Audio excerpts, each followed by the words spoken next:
We're doing it. We're doing it. We're on the Terrorisk podcast. Thank you, Chris, for having me on yet again. On your show. Yeah, on my show. Thank you for having me on where I belong here. Which I'm the host. The Terrorisk Carmen show. Yeah.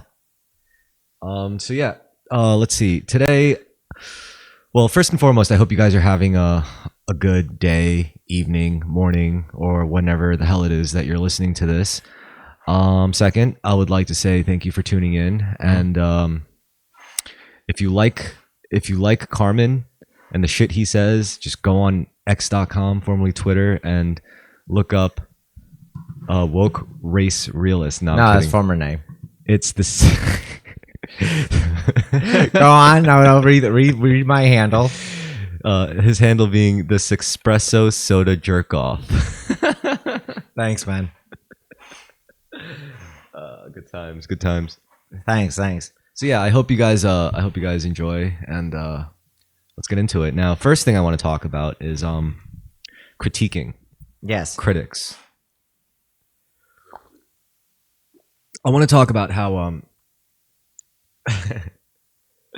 because I recently saw this meme floating around saying, like, in quotations, movies suck now, music sucks now, video games suck now. And the argument was, oh, that's because you guys were just bitching about gatekeepers and blah, blah, blah. And like, do you actually need gatekeepers? Otherwise shit starts sucking. And I'm like, look, okay, that's fine. That's a good argument.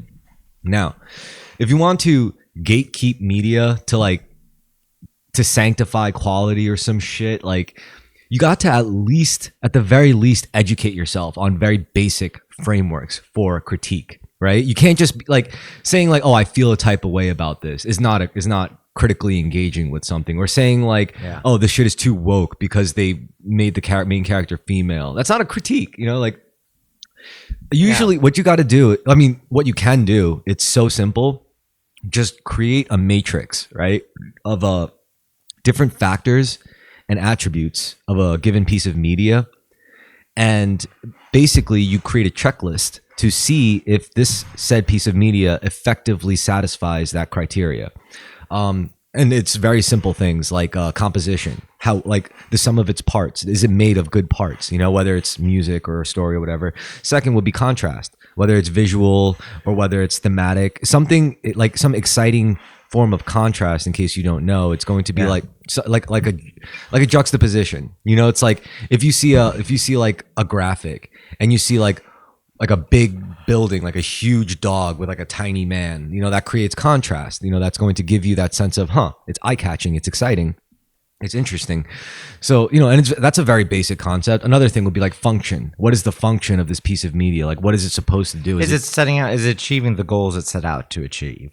Yeah, but it's not just that. It's not just that. It's also, there's the audience. You have to factor that in. Like, how well does this piece of media engage with the audience using things like sequence and proper narrative to convey good meaning or to convey effective meaning?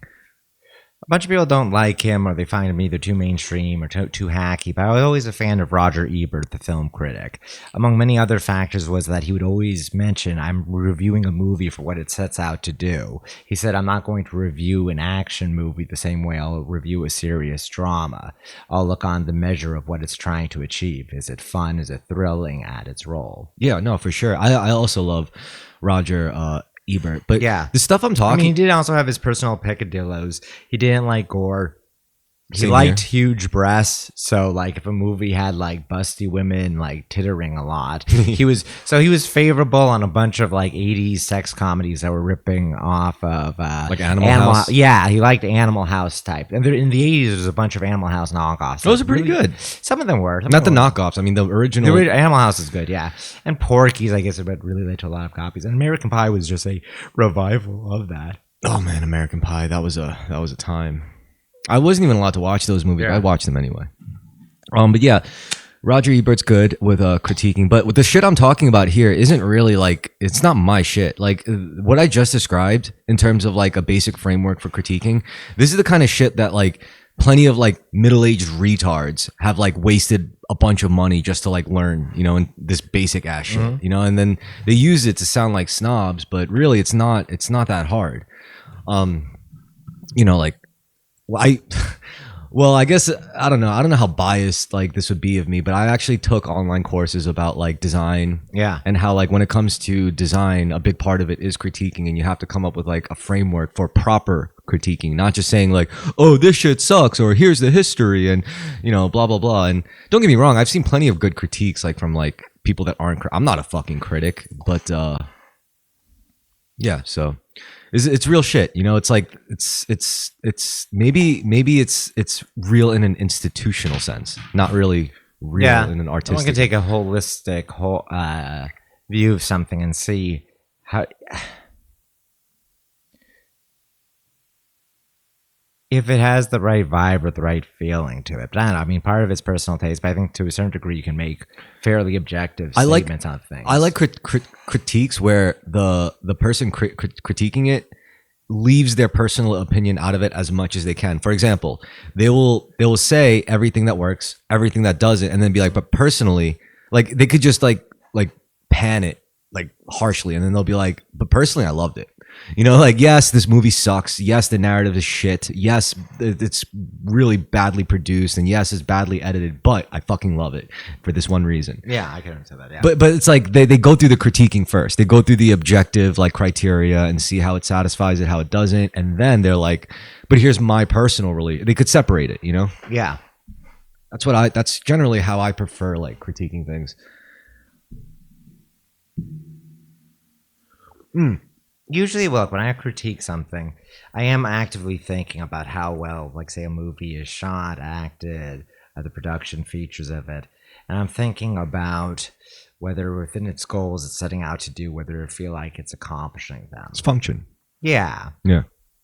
And when I like something that is not widely liked, I often have a feeling about, being very vague, about what makes it work for me, or something that could be lacking in a bunch of qualities but have a real sincerity. Yeah, but this is what I'm saying, how like you kind of like ended that with what works for me, like how this works for me. But I'm saying like, I think if you're really going to critique something, it's not about you.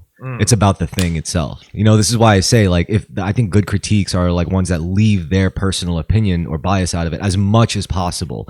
And then once you get the objective stuff out of the way properly, which is basically technical. I mean, that's what we're talking about. Like the whole table I just showed you with like, sequence, narrative and all that shit function. That's really technical stuff. It's not really personal, or like it's not really concerned with sincerity and stuff like that. Sometimes it is, like when you consider context, which is another cold mechanical aspect of something, but it becomes very personal easily. Like, what's the context behind like this function, what this artist is setting out to do? It's like, oh, this person clearly went through some sexual trauma growing up, and they're trying to express that in a narrative way through storytelling in a movie. Here's an example. Look at The Room by Tommy Wiseau. It is objectively a terrible movie. Yeah, It's unintentionally hilarious, but something that makes it work, that makes films that set out to be bad movies not work. I think that works about it, that other movies that are trying to just be campy, silly things that don't work there, is that you can tell it's very sincere. Yeah. As retarded as it is, clearly there's some personal connection between Tommy Wiseau and his desire to be a serious melodrama-ist and the production. You can feel it's a retarded heart, but it has a real retarded heart. Now that was a good fucking critique, because like it acknowledges part of what makes it fascinating to people, frankly, is that it was so sincere about it. Yeah, but like you did the work of acknowledging how badly it was produced, how shitty it was, so people get the idea that this is. I mean, it's an incredibly amateur. Not only is it an amateurish film, it's an amateur film made by a bizarre person. Yeah, and others.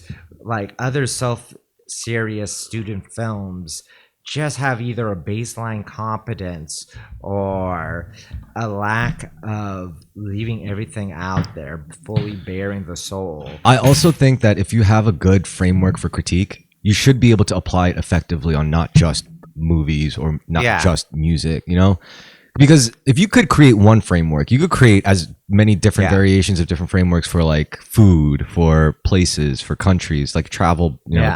And the reason why I bring this up is because I remember in the last episode, we were talking heavily on like the future prospects of the podcast and like how we would go places and like write about it. And I'm saying like, if we're going to write about it, we don't like, this is how we should do it. Like we should add definitely our personal flair to everything we produce, but it's like, it's also like I just showed you like a good skeleton to work with. And yeah, we have to alter it. Like obviously that was just a framework for design.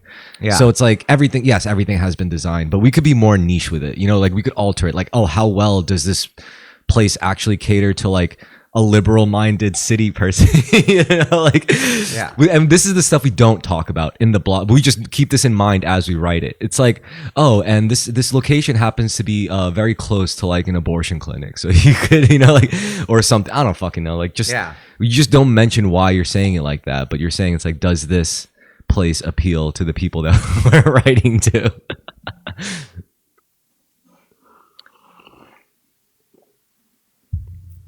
So yeah, frameworks of critique, which is very easy to make. We just need to make a table, make a list, cut out the ones that we think are a little frivolous, and keep the ones that we think are good. Think of new ones, and then we. So the first line is categories, then the horizontal line is going to be grades. Like and then you see the checks, and then you just grade it based on the average of like 1 through 5 and all that shit. And then once you see the table, then you just write a bunch of bullshit based off that data. You know? Yeah. It's like, it's basically giving yourself statistics to work off of. Like, if I showed you crime stats of a certain ethnicity a little bit way too higher than a different ethnicity, you could create a whole narrative out of that. You could create a story. You could write a funny, entertaining piece out of that.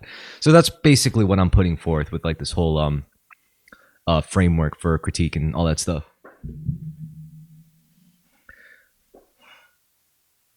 I don't know. I like it, and I like going on an actual framework. It helps prevent someone just saying, "I really like this thing," or "I don't really like this thing." And what's even great is once you don't like, you just need to establish a framework. Then sometimes it's necessary to break from that framework. It's like, oh, I know what I usually do, and blah blah blah. Like, you don't have to keep secrets, but you know, it's easy to make things interesting. It's like, I forgot, there was this one lady. She was like a researcher or some kind of author. She was definitely an author, but she wrote about how she was fascinated with rules, right?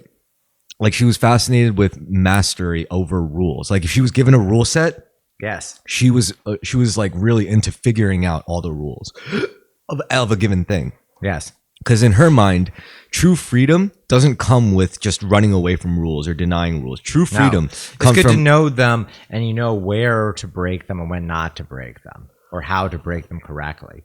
Just an absolute free form without those basic structural foundations often just leaves you lost. Yeah, exactly. And how, like, that's where freedom honestly lies. It's ironic that, you know, creative freedom lies in self-imposed limitations. An issue, one of my many complaints about a lot of streaming television shows, all these serialized TV shows, which I don't care for really overall, is previously in television, people started by writing like spec scripts for pre-existing shows that would be self-contained or mostly self-contained. And that gave you a method of you want everything to work within that episode. That's a self-contained story. And it gave you a good idea of structure and act and what to do and what not to do. Also gave a way for people who were not directly in television to break in by sending in a spec script for an existing TV show. You mean like a boilerplate? Yeah. Like a template. But also I think it helped with tempo, with design, with structuring of a television episode. I don't even think that's like, I think that's just standard. Like, I wouldn't look at that as like a certain tool that's used by certain. No, I think that's just a standard practice. I think once you go from like amateur level to like intermediate, that's what you realize. You like, as an amateur, you think some people are just naturally gifted. Yes. You think like the legends just got there just overnight, or like without any kind of like formal frameworks and limitations and self-imposed like restrictions and all that shit. But that's not true at all. Like, some of those people, they had to eat the dirt, they had to do the work. Like Jerry Seinfeld, for example, he ate shit on like tight five after tight five, open mic after open mic. Every comedian does. So it's like, and that's basically that they're doing the same exact thing. Like, as an amateur, they start off, they just try it, they get eat shit, and then they're like, how do I not eat shit? And then they learn from more experienced comics, like, don't drop those jokes at this point in the set. Don't do this at the set. Definitely don't do that. Don't break at this time. Don't let it go. Don't let the silence drag on too long, and don't just like speak like a fucking motor mouth. You know, like, basically you're learning the framework. You're learning that the thing. Same thing when you start writing music. Like when you just try to start playing music, you're just going to play some random fucking notes, and it's not until you realize, oh, this is when you shouldn't play these notes. This is when you should play these notes. You shouldn't arrange this like this because this part drags on too long. That's when you learn a framework for storytelling or songwriting. Even with storytelling, that's another good example. You learn, like what we just learned about the story circle and the hero's journey. That's basically a framework. So I think that's how you really become an autodidact, is when you start learning the frameworks of things. That's when you become, for all of you dumb motherfuckers out there who doesn't know what an autodidact is, it's someone who's self-educated on most things, of the things they, Well, I think that word self-educated is kind of a misnomer. Because you're still gaining sources like that's true. You're learning. You're not studying. If you read a bunch of physics textbooks by yourself outside of an academic setting, you're an autodidact, but you're not discovering everything from first principles. You're not going through the experimentation of Isaac Newton to learn what you know. You're picking it up from learning from other people. I think it's also when you explore things without anyone telling you to. For example, like let's say your car breaks down or something, and it's like a regular average person would just be like, I got to take this to a shop. An autodidact would be like, I got to figure out what the fuck is wrong with this thing. Yeah. Because an autodidact knows they could take it to a shop. If since it was some other guy that did the work, it's some other guy that they had to rely on to keep their shit running again. They have no idea what's actually being done. Yeah. However, an autodidact may not do the work themselves, but they at least learn exactly what the problem is to diagnose it, and they know exactly how it has to be treated. Whereas again, like an average person would just be like, "Yo," like be told, "Hey, take it to a mechanic," and then they'll figure it out. Mm-hmm. And it's also very useful aside from like necessity, like, oh, I want to learn how to make music. It's like, well, I got to find the right music teacher. I got to, or you could just learn how music fucking works, Yes. And, I don't know, there's so much information out there and so readily accessible, more so than ever before in the past. Oh, yeah.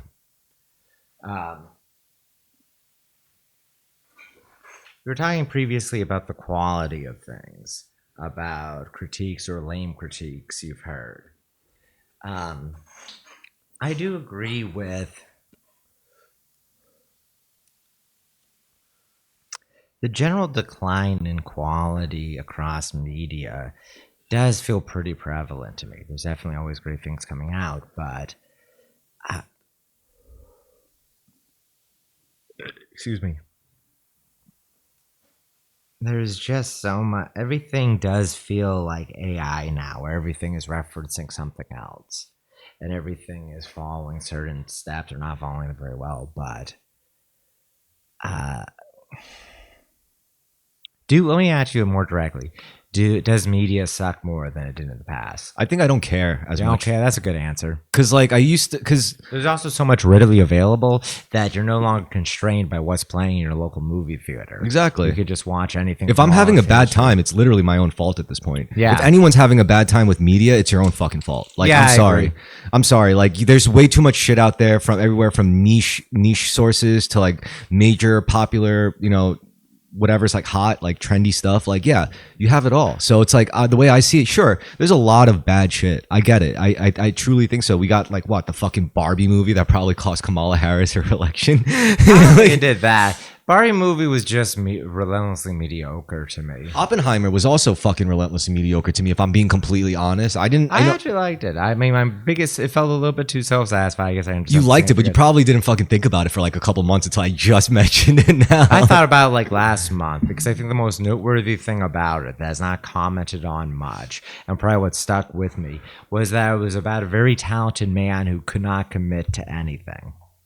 And it was only within the I thought that was actually a very interesting tack to take. And I was surprised by that not being commented on more. I thought the most interesting part of the movie was using horror movie cinematography to make that. And That's it worked. fair. And it worked. It would have been nice to have had him have a vision of the Mahabharata.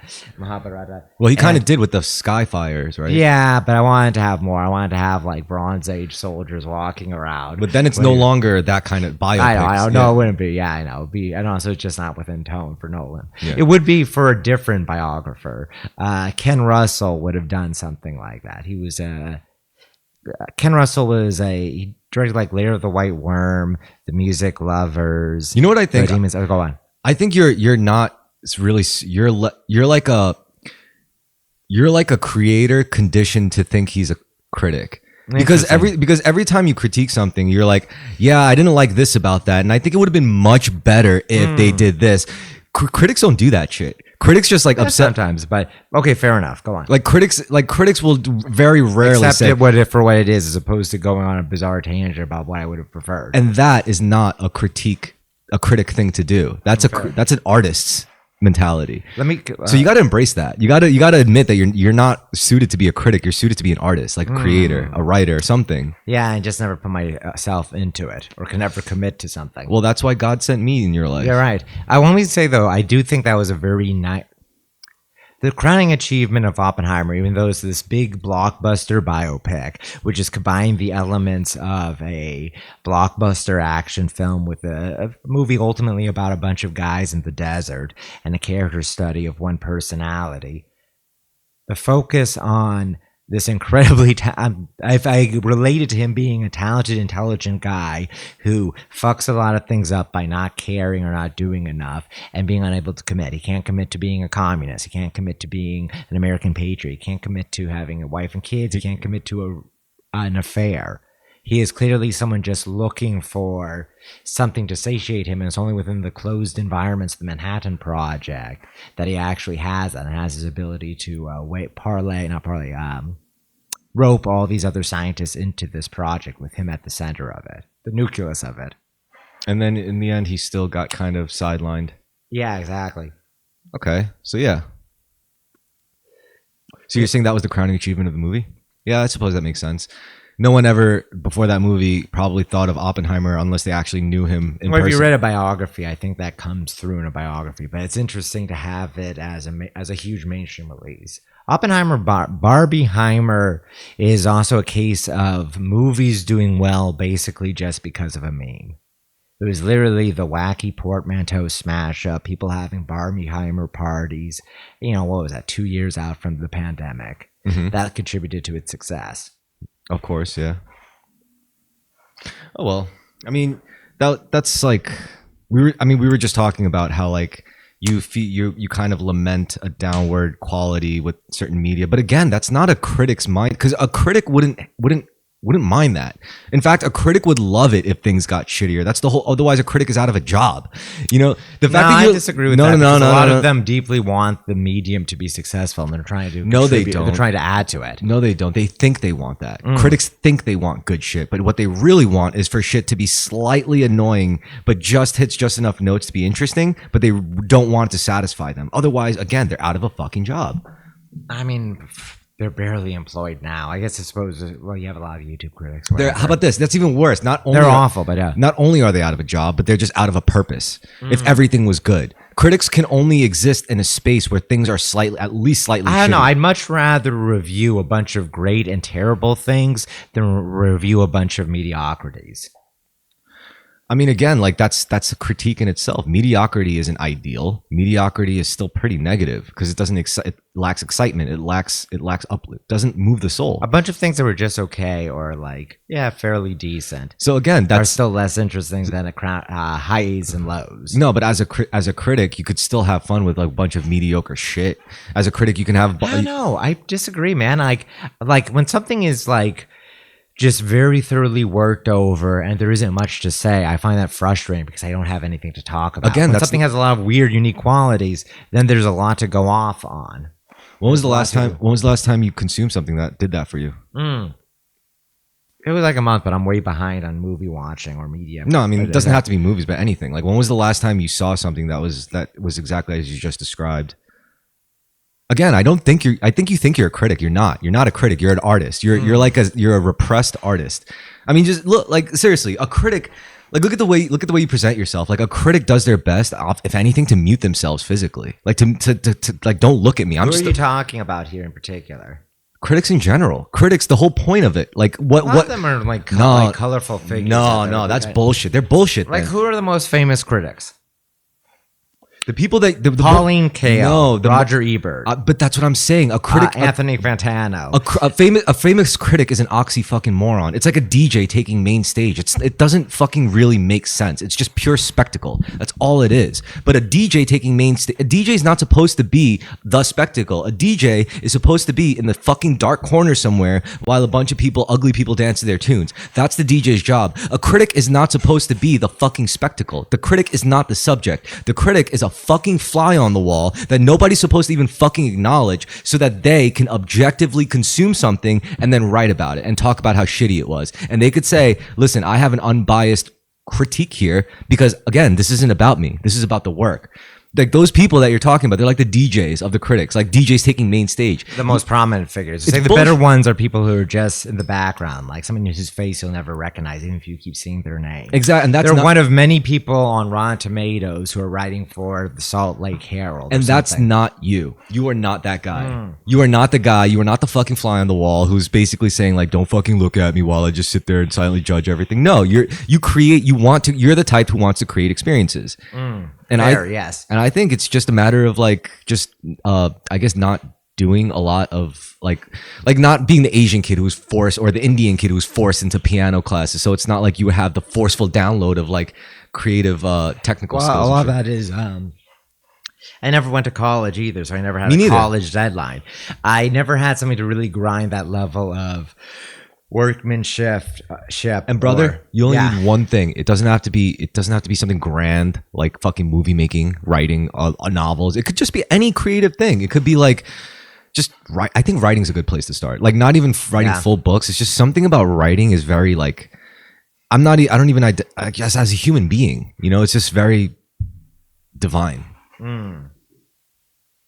Which is why, like, I don't know, I'm constantly like trying to get you to like write more and more and more. And you I do plenty. appreciate it. You do plenty of writing, but it's mostly No, like it's deliberately ephemeral, thrown off. oh no. I mean, I'm not trying to cheapen your tweets. I like them. It's Thanks. just it's just I know it's a lot of energy and effort and craft. no, not at all. ahead. What I'm saying, it's going to properly prime you because you do what you do. If you actually like sat down in front of a laptop or a book and like a notebook and actually started jotting shit down, it wouldn't feel like a foreign chore for you because you're so fucking used to just producing words.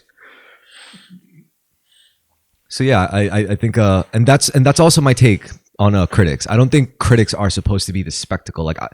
I think my favorite critics on YouTube are I don't even know their faces. I don't even know what they fucking look like. They're just this like smooth, mellow voice in the back of like clips from a movie or some shit. Whereas like guys like Anthony Fontana, like fuck that guy. Yeah, I know he's obnoxious. He's trying to be a rock star without even playing any fucking. He's like a fucking coward. I don't. Those are the people that I don't fucking like. I don't like people who spend a lot of time critiquing, but also like trying to be like, basically having the cake of like rock star fame, but not like not being omitted from eating the work. Of doing it, of putting yourself on the line, of being the one under fire. But then again, I guess it's a natural thing. Like journalists, like you don't want to have to deal with journalists, but at the same time, you can't tell all journalists to go away because then you have fascism. And also, like when it comes to critics, I think as Nick Rochefort put it, there is something honorable about just in general critiquing, like being a critic. Yeah, I agree. So yeah, but as for you, like I listen to your critiques every day, all day because they're good. It's just I don't think you're actually like supposed to be a critic. Like I think you're supposed to be the one being criticized, but like it's okay. I'm scared of being criticized. I'm scared in many ways of putting myself out in the world. How could you be scared of being criticized? That's true. I know that's how you get better. I'm just not used to it. Well, I am, bud. I don't think you're afraid of getting criticized because if you were afraid of being I criticized, wouldn't be so abrasive. not only abrasive, you have a very colorful. Oh, fair. A way of dressing. I'm loudly making a statement in it. I'm inviting attention You're a to character. myself all You're a the fucking time. character, Thank dude. you. You're right. I am a character. Yeah. So as am I, and it's like I could recognize that in another person. I mean, how we got here could have been vastly different, or and very similar in a lot of ways too. But I'm just saying, like from one to another, like I see it. It's like if you were just a critic, you'd probably be just the guy who doesn't talk to people, who lives alone with headphones in his ears all the fucking time, just consuming 24/7. You wouldn't bother like sharing your thoughts and your feelings on things as much, you know? Point well taken. I mean, in a way that requires you to write and actually like put thoughts together, put well thought out statements together, well thought out reviews together, and like it means you're observant. And if you're observant, then I don't know, it's like it's pretty cool. I don't know, just food for thought.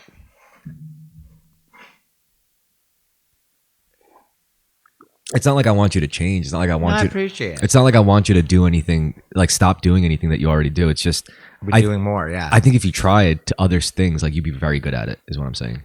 Thank you. I just need to do it. Particularly,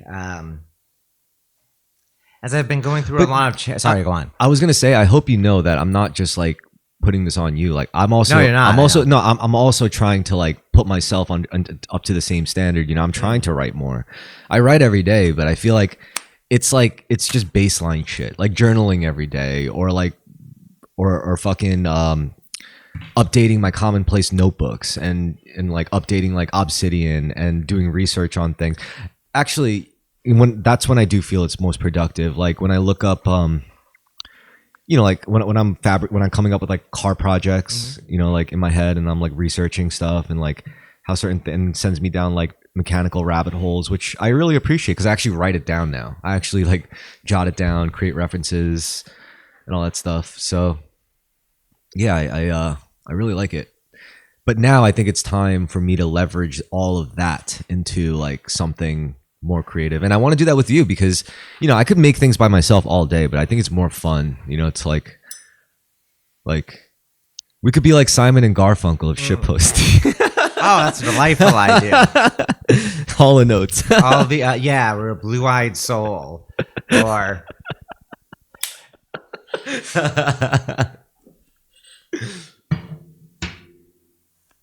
So yeah, I mean, also it's like I think you know, hold on. Here's something that, by the way, that I think is lacking in our culture, which is interracial buddy cop movies. oh yeah, I think that race relations got worse because we stopped having them. dude, I had such a great idea. Like on that same note, I had a great idea for a movie where it's like it's a buddy cop movie, and like it's the one of the cops is like a veteran, old school, piss and vinegar, cruddy, gritty, cranky, like detective, and the other one is a bright-eyed, highly intelligent, highly competent trans woman cop. Ooh, okay, I like this. And like they, you know, at first they like fucking hate each other, but they're forced in a specific situation. One because he's an asshole, the other one because they're trans. So they're kind of stuck as like the outcast of the department, and everyone's making fun of them, clowning them in different ways. And then like there will be really good scenes where it's like the trans cop will be like, "Stop! In the name of the law!" And then the partner's like, "Well, of course you didn't stop. You didn't use your man voice." It's like, "Fuck you!" like good. Like, and then at the end of it, they're like best friends. Yeah, that actually would be a great thing to have, a trans buddy cop film. I'm telling you, this one, Netflix would eat this shit up if they got their fucking hands on it. Yeah, you overtly say it's propaganda too. Oh my god! See, I'm good at this. I think I think I have the producer's mindset, not even the artist. You're right. mindset. You have natural producer quality to you. You have the energy. You have that concern with practicality, how it gets done. You have concern with how to budget. But I have the passion to get it done. Yes, Because exactly. because the only reason I think the producer in a lot of ways is definitely not always the most passionate about a craft, but is definitely the most passionate about the project. Because yeah, the producer is always saying, no, we can't do that, we can't afford that, we can't do that. But the only reason why he's doing this is because the producer wants to see it done. The producer wants to see it produced. And sometimes that means like, I'm sorry, the fucking C-list support characters do not get a fucking like green room or like free catering like the fucking A-listers. Actually, I don't even know how that shit works. I'm just using an example, but yeah, the producer's mindset. And I think now in the modern world, producers are slowly gaining more and more power because they're acquiring autonomy enabled by like technical innovations and technology, such as like, I mean, for me as a musician, it's like, it's great that I don't need a whole fucking studio team of like nerds to put together like a redlining track. You know, I could do it all myself on a DAW. You couldn't do that. And even like the early 2000s, it wasn't nearly this high fidelity, you know? Yeah. And the cost has gone down. If you really put effort into what you're doing, you can make it look very nice on the cheap. Yeah. And if you're considerate about composition, Well, you know what? you know your structures correctly. I'm glad that as a quote unquote producer, I'm less about like trying to find shortcuts, and I'm more about like as the producer, I want to know I want to know everything about the director's job, or as the producer, I want to learn everything about the caster's job, or as the producer, I want to do it as if I could fill their shoes if I had to. And like that's basically always been my approach as a producer, even though at some point I have to stop doing that. Like I have to eventually like leverage my skills to be able to earn credibility in the eyes of people who are better than me at certain things. Like who is the better director, the better caster, the better writer, you know, like it's important also, I think, to learn how to work as a team and learn to lean on your team, and then have, you know, your teammates basically lean on each other, you know?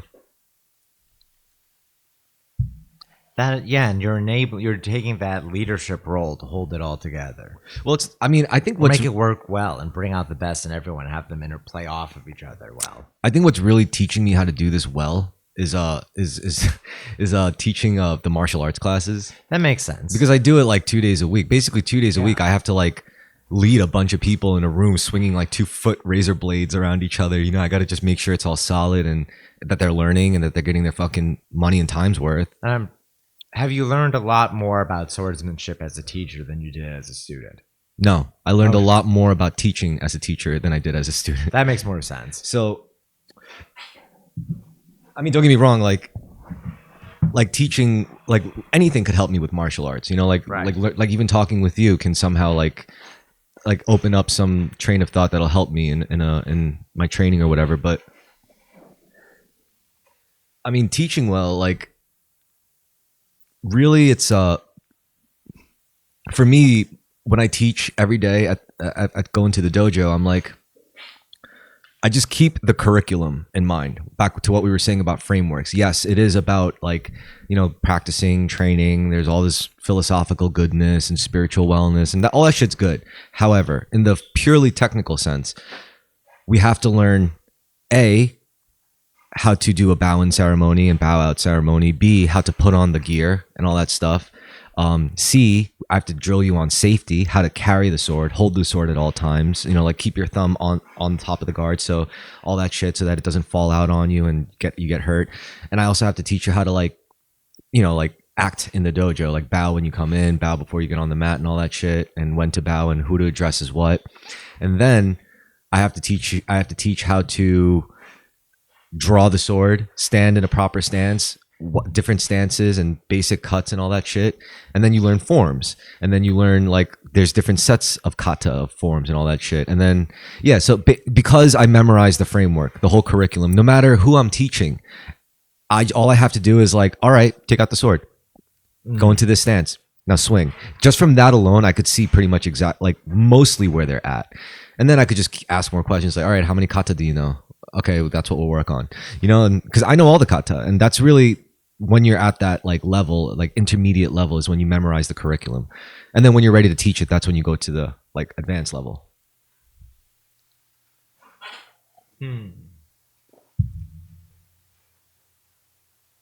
How many people never do teaching?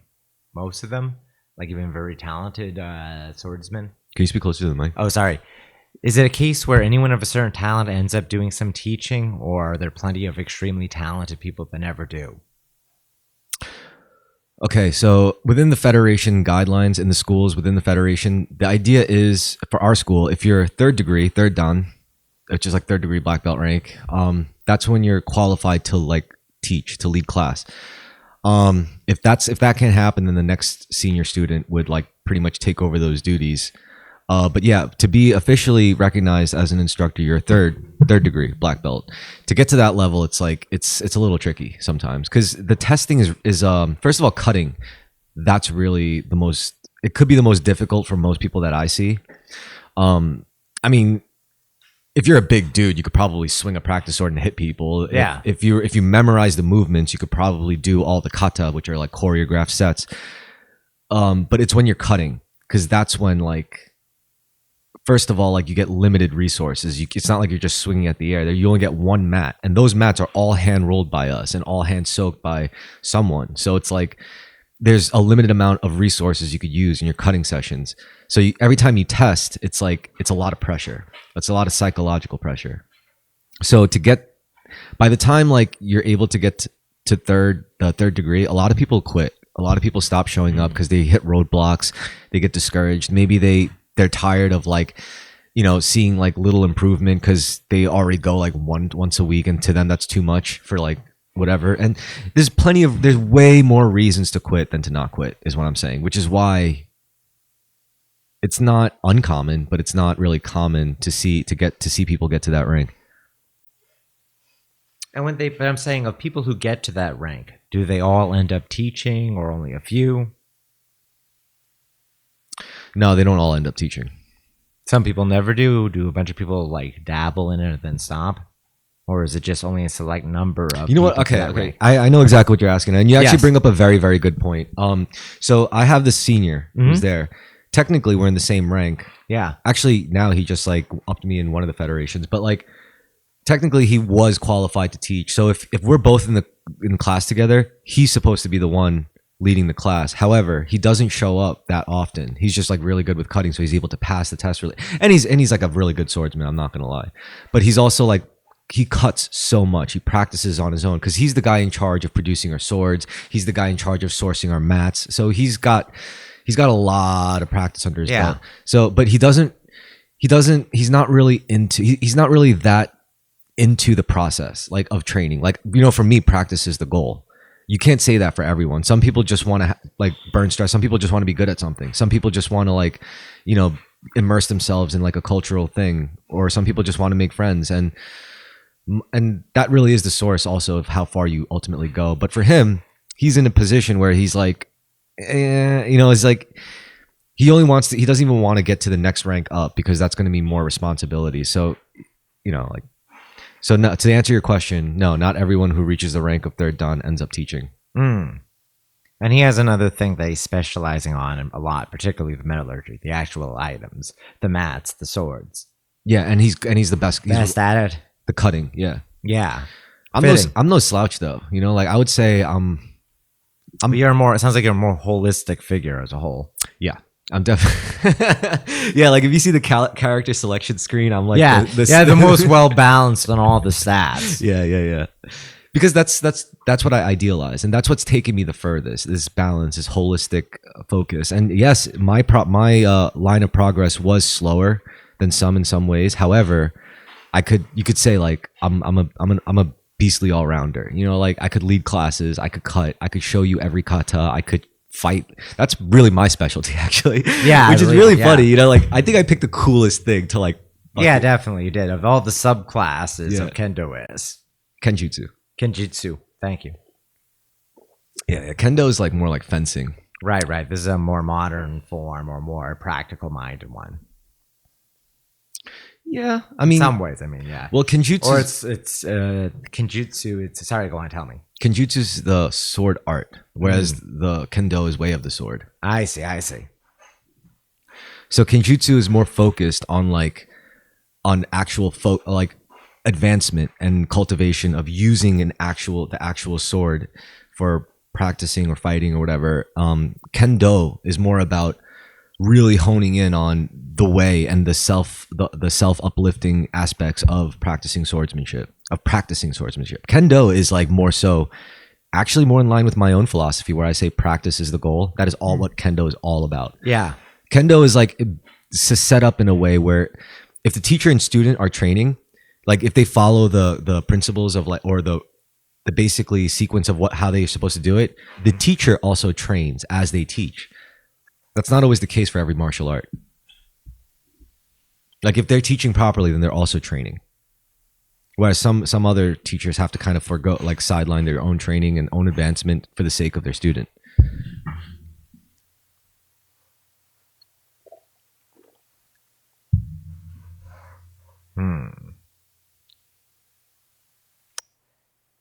Is there a lack of a teaching model in a bunch of other fields similar to it? Do you think it would do well to be ported elsewhere? What do you mean? I don't know, is this particular method of organizing an activity particularly suited just for kendo jutsu or martial arts in general? Kenjutsu. Wait, what was the question though? Should more things have this kind of, you must acquire a certain rank of competency and then you're allowed to teach? And like there's an assumption of teachers all along the way. I mean, I don't know how to actually, I was reaching for something to talk about, and I didn't even think this all the way through before asking. well, I mean, to answer your question, just think like in terms of where the source, where does all this shit come from? It's all ancient military doctrine. Yeah. That's what this is all shit. That's where it comes from. It's just warrior culture. It's the warrior culture has always been about lineage of master and to apprentice, and it's usually the strongest master will survive. The strongest master will actually be around, old enough and experienced enough to teach. Where they'll gain a certain rep after winning battles, and then young prospects will be like, "Oh, master, please teach me how to fight like you." And master might say, "Okay, here's how. Here's how to protect yourself. Here's how to defend yourself. Here's how to kill a man." You know. So to answer your question, do I believe it should be ported into other things? Probably. I mean, how would you like having an way of the automobile school? That's exactly, dude. That's exactly how it works. You know that, right? Oh, cool. Excellent. You know, like mechanics become mechanics through trade schools. Oh yeah, like a trade school. It's like a guild. Yeah, it's the same thing. Yeah, same exact thing. Of course, with employment, it's different. Well, traditionally, samurai had to find employment. The auto body shop is the dojo of the car, or is the open track? I think if you're gonna go, that's more the more accurate analogy, because there's still people back, even since back in the days, that devoted their lives to just building the swords, not even necessarily becoming the best at using them. Being a blacksmith, a swordsmith. Exactly. So that workshop is more like the equivalent to an auto body shop or the blacksmith's workshop. Very fair. Or the furnace and all that shit. So yeah, that's the blast furnace. Yeah. Again, like it's not necessarily that it's like that do I feel this could be poured into every. It's more like I look at everything and I see the essence of this core thing everywhere. Of that quality, of that core nature, everything coming back to the source of the alignment, the same way of doing things. Yeah. I mean, at the end of the day, it's all just mind, body, soul, truly. And I feel like it's a lot easier to see that when you have that like metaphysical lens, more so than just your individualistic, just me, set degree of separation with everyone else kind of deal. Yeah. The metaphysical connection between different people, between different fields, between everything. And I say this, and I'm just saying it like that because I want to point out how enriching it is, not just for, just like trades and crafts and skills, but even politically. I don't think anything else is going to fix us politically except for spirituality. It's gotten to that point where I truly believe this. A lot of people are deeply unhappy and spend a tremendous amount of time keeping updated on things they can't control or affect. Yeah. So and it's very and that's a spiritual problem. That's not a material problem. Most people's political knowledge or political interest is just masturbation. They should engage in a political semen retention. It's cope. It's cope out of fear, insecurity. That's always been the root of it. And this is a very spiritual issue. It's like scarcity versus abundance. How abundant is your mentality? How scarce is your mentality? And if you look at every political minded person, guess what? They're all fucking overrun by scarcity. They're literally, it's wreaking havoc in their whole mind, in their psyches. They're all about scarcity. Any political minded person, all about scarcity, all about not having enough influence, not having enough power, not having enough rights, not having enough of a voice. Interesting. Everything is seen as a zero-sum competition. Yes. Concerns over immigration. That's why wage, over hatred of billionaires. Dude, why do you think like high key like leftists and conservatives both get pissed off at me because I'm not playing their fucking They're game. also the same personality, and they're both very pathetic personalities. And I say this is effectively one of them, but It's like I'm not playing their fucking game. I don't care Yeah. what Elon Musk does. Guess what? Every week I'm still going to be going to the fucking dojo. I don't Yeah. give a fuck who's president. Guess what? Every week I'm still going to be going to the fucking dojo. and it's a much healthier way of living than the way many people are living. And it's now it's like I feel like being smug about it. I'm going to shove it in their fucking faces. Guess what? I don't give a single flying fuck about the things you say are so important in Israel and Ukraine and all that. I don't give a flying fuck about any of it. And guess what? I'm living They're going just to the fine. dojo. If I did give a fuck about it, we'd be talking about it on Terrorisk a lot more often. But we don't. We talk about more uplifting shit. I want to think I'll uplifting. talk about it certainly. I find it fun, but yeah. I mean, we don't do it that much. I try to like keep the interest engaged. It's for best. Also to keep it so that things are less topical. So many things that are produced are highly, highly topical. Yeah. It's nice to have like a podcast that you can just listen to it 5 years down the line, and it's not, you don't need to be caught up in the news cycle. That's a good point. You know, when you're listening to like even political commentary stuff, which I stopped, a lot of the times, like, okay, it's just like sports reporting. They're going to keep commenting on it next. They're going to be reviewing the news next week or next year. One of the reasons why I like doing this podcast, and nobody can tell me it's a failed podcast, because one of the things that make me so happy is to imagine me like 10 years later and like looking back on these conversations. I don't know. It's like, I'm not there yet, but I think it's going to make me very, very happy in those years, like very happy. And I think, like, I don't know, it's going to be nice. And it might be very useful. Who knows what's going to happen to me? You know, like, who knows what's going to come of me? And so what if this actually turns out to be, like, basically, like, no person wants to write their autobiography before they do anything significant in life. This way, I don't have to. You know, like. Well, Barack Obama wrote several autobiographies before doing anything. Self-reporting. That's just practicing, you know. He has an interesting quality as a memoirist president who writes the most boring things possible about his very interesting life. Do you know why? Because he's a fucking journalist. I mean, Yeah. I'm not saying a journalist. He's a journalist. He's a draftsman. Yeah, yeah. You could tell. You could clearly. It's like he spent his whole life writing a college admissions essay. Or he could just be a guy that kept a journal or a diary. I'm sure he does. I wonder. I bet Obama. I would like to think he has a public-facing diary for how he presents himself to other people, and then he has a private diary that's far closer to the actual man, such as he is. I don't know. I wouldn't look, but I don't think you're gonna find anything that juicy, because honestly, like, I've never shown you my personal quote unquote diary, but if you read it, you wouldn't find anything incriminating. Honestly, I thought I would too. I'm not saying incriminating, actually. I'm saying more informed into his actual perspective. I disagree. I think when you look at the more public facing shit, you're going to see more interesting shit. When it's their personal shit, it's usually the most mundane. But because if it's their personal shit, stuff about their bowel movements, about their daily routine, exactly, about what they've ate, how they feel. Because you're not doing that to write interesting shit. That is purely exercise, mental exercise. That's purely for it's like self alignment purposes, whether they know it or not. Because if you don't know it, then it's compulsive behavior. But that's what it's going to do to you nonetheless. If you are conscious of why you're journaling, then that's a different story. Then you're doing it as a holistic wellness kind of practice. And I'm sure Obama does it that way. Yeah. I'm pretty sure he's a conscious draftsman. Oh, he definitely is.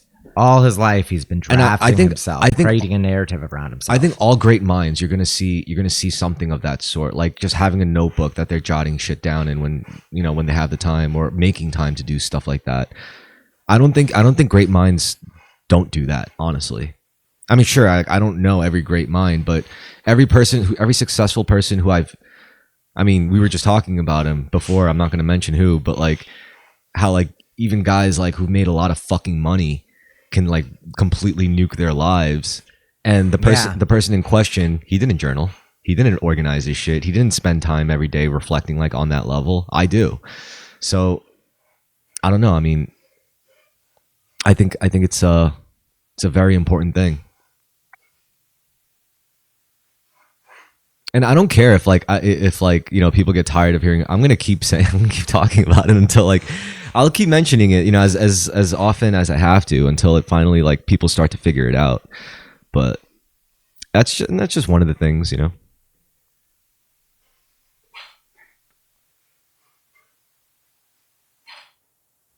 Have you been journaling still? Yes, not as often as I ought to, but yes. Though I'm telling you, But you're right. The more I do it, the more I can feel a little bit more organization. yeah. Again, when you're the first Doing person, it more often. yeah, when you're the first person in the morning that you dissect, nobody has one over you. Nobody. As long as you're honest about it, as long as you're honest with what you write as long as you're not lying to yourself in your journal entries, nobody can get the drop on you. That's true. Because you know yourself first. Exactly. I'm telling you, it's not just for like, it's very useful in a very like lizard brain sense. Like you could really become more psychologically formidable to other people if you do this, because again, like this basically means, I mean, think about it. Like people try to dissect each other every fucking day when they deal with each other, right? Yeah. It's just a given, especially if they're smart. However, what most people don't do is dissect themselves every single fucking day. Everyone's more likely to try to dissect others before they do it to themselves first. I do the opposite. I do it to myself first before doing it to anyone else.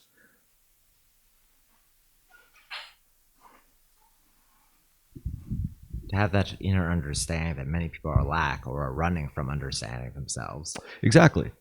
And this is why I'm not afraid to say like journaling is a scary thing. This is why most people don't fucking do it. And then they'll come up with many excuses. I don't have the fucking time. I don't have the fucking time in the day, really.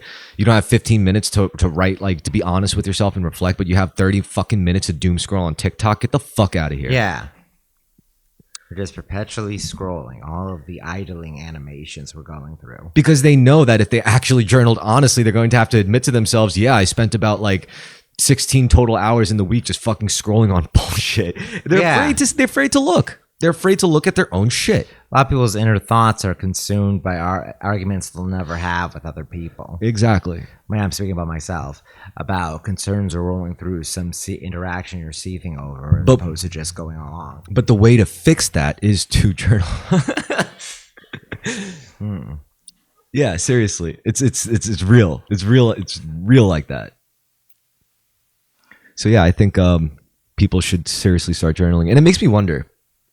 The reason why I push these sorts of things like quitting porn, journaling every day, fucking eating better, even quitting drinking now and all this shit, like, and I'm not telling people to do it. I'm doing it myself, and I'm being completely honest and pretty loud about the results. Reducing social media use and video game playing, it's all part of the same thing. Yeah. Reducing these kind of just time-killing distractions, which now consume much of our lives. So this is like, again, like the new path to liberation. It's freedom. Freedom from all these compulsive behaviors. Yes. And then, atomized people need addiction. Yeah. Everyone's very addicted to a wide variety of things now. Yeah.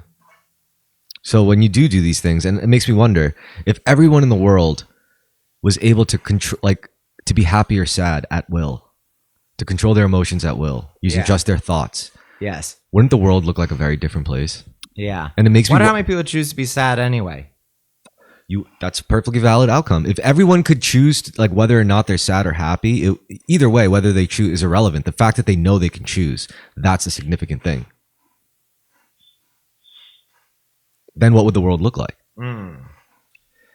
Some people are scared of such an outcome. I'm personally just I would force it if I have to, because I really, really, really want to see it. And it doesn't have to be everyone in the world, but if it was like a good 60 to 70%, that's enough to really cause that fucking insane shift, you know?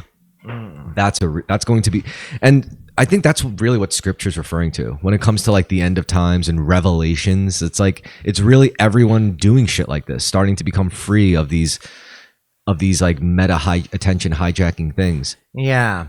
A lot of people in the past just zoned out all the time, bored. There's a lot of milling around in the developing world. Yeah, but now it's different because you're doing something constantly, but it's achieving the same goal. No, it's different now because we're all connected on the internet.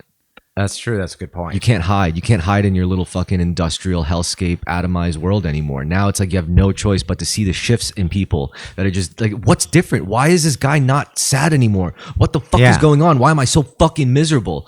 And then it's like they got to see what they're on, and then they're going to do a little digging. They're going to start pulling on their own threads, and eventually they'll come to the same conclusion. Holy shit, God is real. Yeah. Now I suddenly feel way better admitting that to myself. And people are going to fight it and fight it and fight it until either they give up or B, they die. And thus the end of times. And then new Genesis. And it's not I'm not talking about a new age movement, a religious movement, the second coming of Christ. No, I'm talking about a global spiritual awakening. At some point, you're not going to be able to stop it. No one's going to be able to stop it. And frankly, advancement like in the printing press enabled that with the Reformation. Hell in yeah. Europe. Frankly, No. You could say the printing press was an effort to suppress that. I disagree. Or maybe it was hijacked. Enabled it. There was a lot more people got a lot more religiously fervent after the invention of the printing press. And again, did that not like what could be more spiritually like detrimental than fucking like fake religious narratives just focused on control? Well, and suppression. Prior to that point, I think there's some truth to the argument that prior to that point, much of Europe was basically pagan or wasn't really Christian in the Middle Ages under the Catholic Church. Like educated people were very religious and had saw the world in a religious way, but other people just had like a vague sense of what it was. They all say they were Christians, they're all baptized. But in many ways, maybe local folk traditions mattered more to them. And they weren't thinking that much about their soul or about their spiritual condition. And you're saying the printing press kind of made them? For two reasons. One, a bunch of people converted to Protestantism and took an active choice in their religious education. Another factor is that the Counter-Reformation happened. The Roman Catholic Church went a lot further in educating their population in proper Catholic tradition. Well, so effectively... there is both a lot more reading of the Bible because it was being printed and people were reading it in the vernacular. And there's a lot more formalization of religious education. And there's a lot of almost like populations that were already nominatively Christian became strongly self-professingly Christian. No, I think it's the opposite. I think the printing press enabled the industrial era, which ultimately killed God and spirituality. It did enable the industrial era. That's true. So that it was basically the beginning of the death of true of spiritual, like of the those times of the medieval or ancient world. Those times when people were pagans and stuff and like more concerned with folklore, I would argue they were more spiritual than like. Well, certainly it wasn't a materialist worldview. It permuted everything about the world.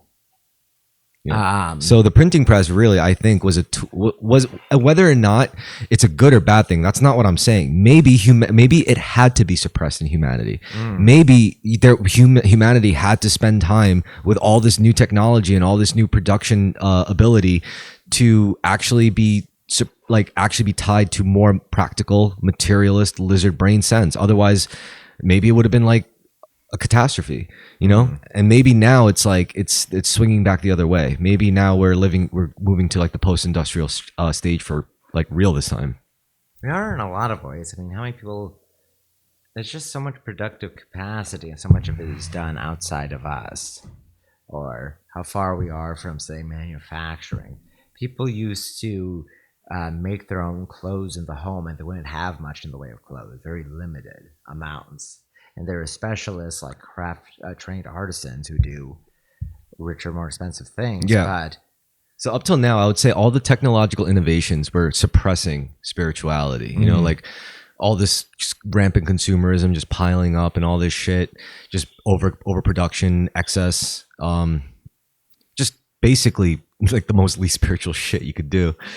And what swung it back around was the internet, because the internet basically made everyone visible. Now, when everyone's visible, it's harder to centralize, like to consciously, forcefully centralize attention on one person of your choosing. Have mass media. This is one reason why you don't have new movie stars or pop stars. I mean, you kind of do, but not really. Why? You always hear entertainment journalism that talks about some person you ever heard of. Part of it's because you're getting older, but another factor is you just don't have the monoculture. Yeah, and however, in turn, you also have people who are just laymen, in like material living, but are just profoundly spiritual. Like they live in a way that may not be impressive monetarily wise or whatever, but they live in a way where everyone likes them, where people rely on them, where they're just happy, where they're content.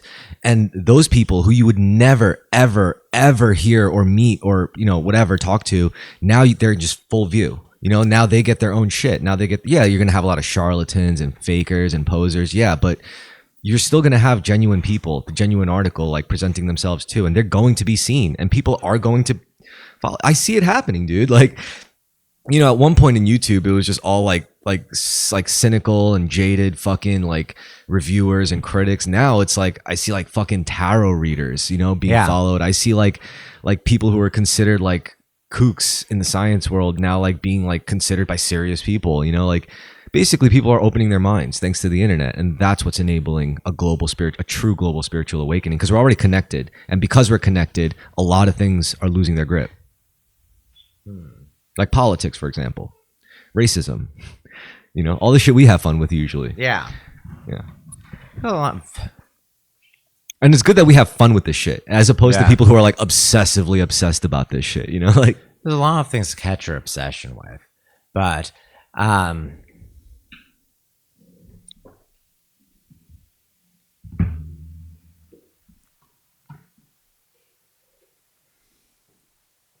don't know, how much time do you think many people spend? Like, I wonder what are the most common things people fixate on. I know TikTok to me just often seems like brainless short form videos, which is why I don't care for it as an app.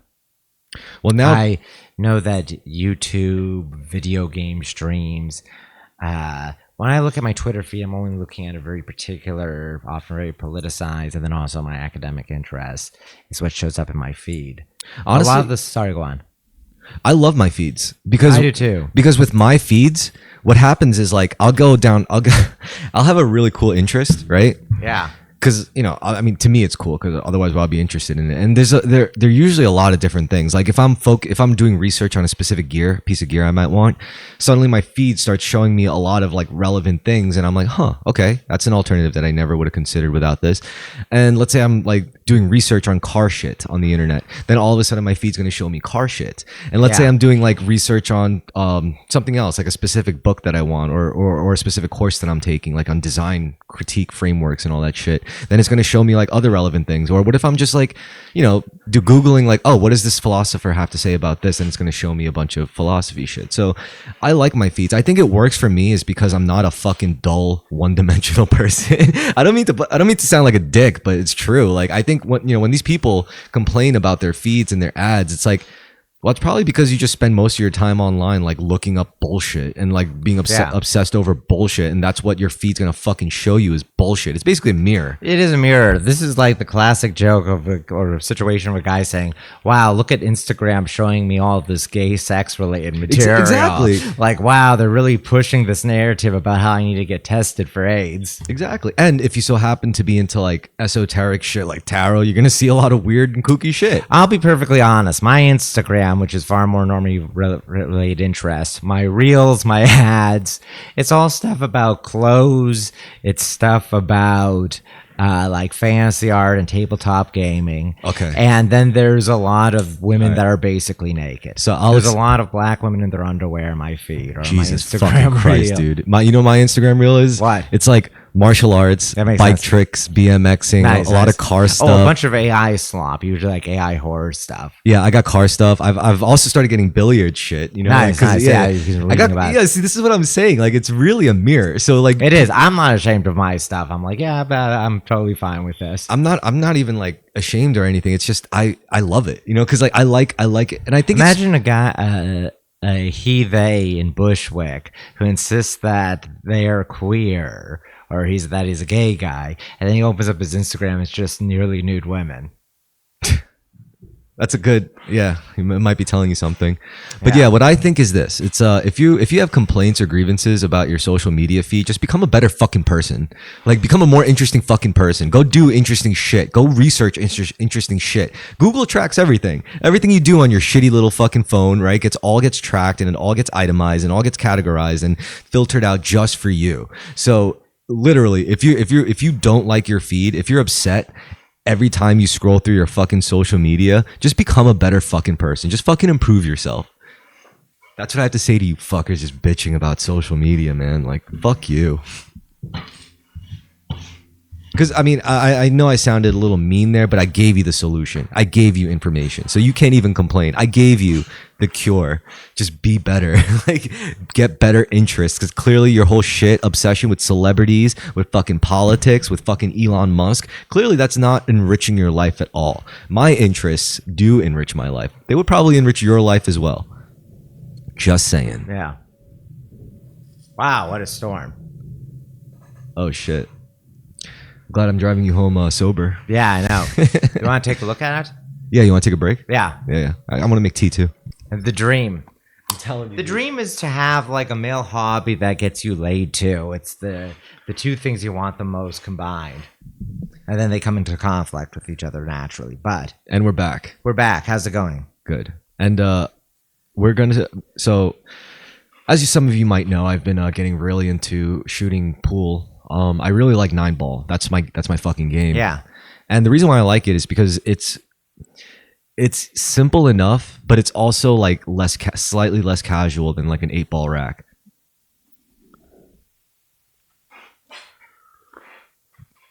I mean, it was interesting, right, when we played? It was, yeah.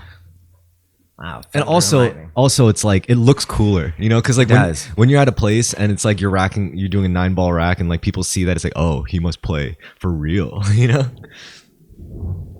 But I also think playing 9-ball will get you better at pool faster. So like if you and I just played nothing but 9-ball racks and then you play casually like 8-ball with someone, it might be unfair, you know. It's like, well, I don't know about that. I think I need a lot to catch up to the average player. So. In fact, you remember what I said? Like you should do some kind of physical activity. You're right. Like, yeah. This is it. This is that activity. This is enough to force you to like really utilize fine points in your body. You're right. It's manual dexterity and standing dexterity. Like because you're not physically inept. That's not what I'm saying. Yeah, I mean more so like being like adjusting fine, like being tuned. It would improve my hand-eye coordination. Yes, like definitely attuned to something fine. I need to do a lot. And you're capable of it clearly because you play video games before and shit. That's true. Yeah. So yeah, and we're gonna so Carmen and I are gonna go shoot pool more often, and that's because in the last episode we were thinking of things to do to go out there, into the world or just New York City, and like experience things so that we could report it back to you guys. And what we came up with was pool halls, and the reason why is because it's something we could consistently do together. Yes, you're right. And there's so many pool spots in New York City. And also, like, there's just a bunch of fucking reasons. Socially, it's like just fun. It's cool. We could go to places and meet new people. Carmen's our person, man. So yeah, you know that also involves like breaking the ice with cute chicks. But the whole idea of playing pool at like a bar or something is that you don't have to pay attention to the girls. The girls That's pay attention true. to you. They're like, that guy has an even better. You know, then and the girls would be like, "What's up with this guy? Just playing pool. What's up with these guys? Why are they having more fun together than talk? Are they gay, or are they just playing pool? Same thing." Well, women can think whatever they want, whether they approach us or not. We're just in it for the love of the pool hall and also love of the game. for the love of the game and the content for you guys. You're one of us should play. You should play pool and you should wear sunglasses and pretend to be blind. You come in with you're just pretending to be blind the whole time. You have sunglasses on. Underneath them, you have contact lens. You're the hidden grifter in the crowd saying, "I bet you can't do this." And it's like, yeah. Oh, really? Yeah, as we hustle everyone, like in The Color of Money. Yeah. No, that'll be a good time. What I really want to also do is like I want to find good spots and like Color of Success too. Yeah. I also want to like at least offer a cursory review or a critique of the place. Like, you know, I don't want to like ever trash a place, but I do want to like say like if you're the type, if this is what you're looking for at this time of day, then yeah, this is probably not a bad spot to hit up. They got drinks, they got cheap beers. $5 Pabst Blue Ribbons. Although it's like, I don't know. I've always thought of like a bar in a pool hall was pretty funny because like the place we went to had a bar, right? Yeah. And that's funny because it's like, all right, so what do? It's like there's so many tables, but you get so hammered you can't even play. And they have like $5 beers. Yeah. I mean, I guess the big factor there is whether a pool hall is meant for an all ages crowd or if it's just for adults. And because there's so many fewer kids and they don't have disposable income and they don't go out of the house much, it makes sense to have a bar. But it also makes sense to have a bar regardless because you're making more money. Yeah, but people will stick around longer if they're drinking, frankly. 100%. But if it's a serious pool hall, like a real deal pool hall, I sometimes like they won't have a bar. A lot of times I don't see a bar. Interesting. Okay. And when I say serious, I don't just mean like a really large bar, an open floor bar with like 6 to 7 tables. I mean like a the fucking retail store sized place, but inside is just all about pool. It's almost like a billiards clubhouse. Yeah. A billiards hangar. Yeah, it's like yeah, it is like a billiards hangar. I'd say the pool hall, like the one we went to, is sort of like the hybrid between like a serious pool hall and a bar that just happens to have a pool table. It's like I know that's very traditional too, to just have a bar with a pool table or with a bowling alley. You know, because it's a place you hang out with your friends. The guys hang out. Yeah, but if it's like a dive bar, there's really no Only point. one. Yeah, there's gonna be 1 to 3 pool tables. No. I'm saying if you're in a dive bar, there's really no point in having a pool table because it's going to be an unnecessary expense. Number one. Number two, it's like I think you can attract people to it. Are you concerned about them not drinking enough? no. What I'm saying, it's like keeping a piano in a bar. Yeah. I mean, it's like if it's a nice fucking piano and it's a fucking dive bar, you're gonna ruin the fucking That's piano. true. Any pool table in a dive bar is beat to shit. It's not So worth if you have a piano in a bar, then you at least need a platform or something or a stage of some sort. You know, like a raised area where you could place it. Like you got to place it strategically. And if you have a piano, you got to call in a guy to get it fucking tuned. You know, if it's like a real I know serious you have piano. maintenance for a pool table or for video game machines, but yeah. Yeah, and if you have a pool table, you also need a PA system. Now, no, sorry, if you have a piano, then you also need like a whole PA system to go with it. Well, certainly less people play piano than in the past. It used to be a common hobby. Sure.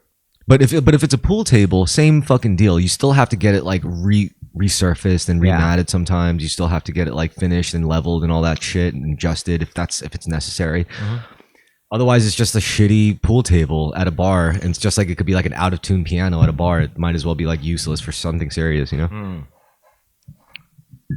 Yeah, that's true. I mean, I don't know. I think the difference with a pool table is that even if it's a shitty pool table, it's still something for people to congregate around. Honestly, same thing as a shitty out of tune old beat up piano. You're going to find more people who are, well, you know what the thing is? An amateur can try playing pool. An amateur, really, you do not want them to try to play a piano. That's a huge difference right here. That's a good point. That's actually the biggest difference, is that a bunch of college students who have never shot pool before can go in, not do a very good job, but they're not incredibly annoying other people and they're having a good time. You can't have a bunch of completely untrained musicians go and tinkle on a piano and expect much of anything. Holy shit! You just pretty much reminded me that I need to learn at least one tune that I could play really well on piano and sing along to, so that everybody in the bar could like sing along.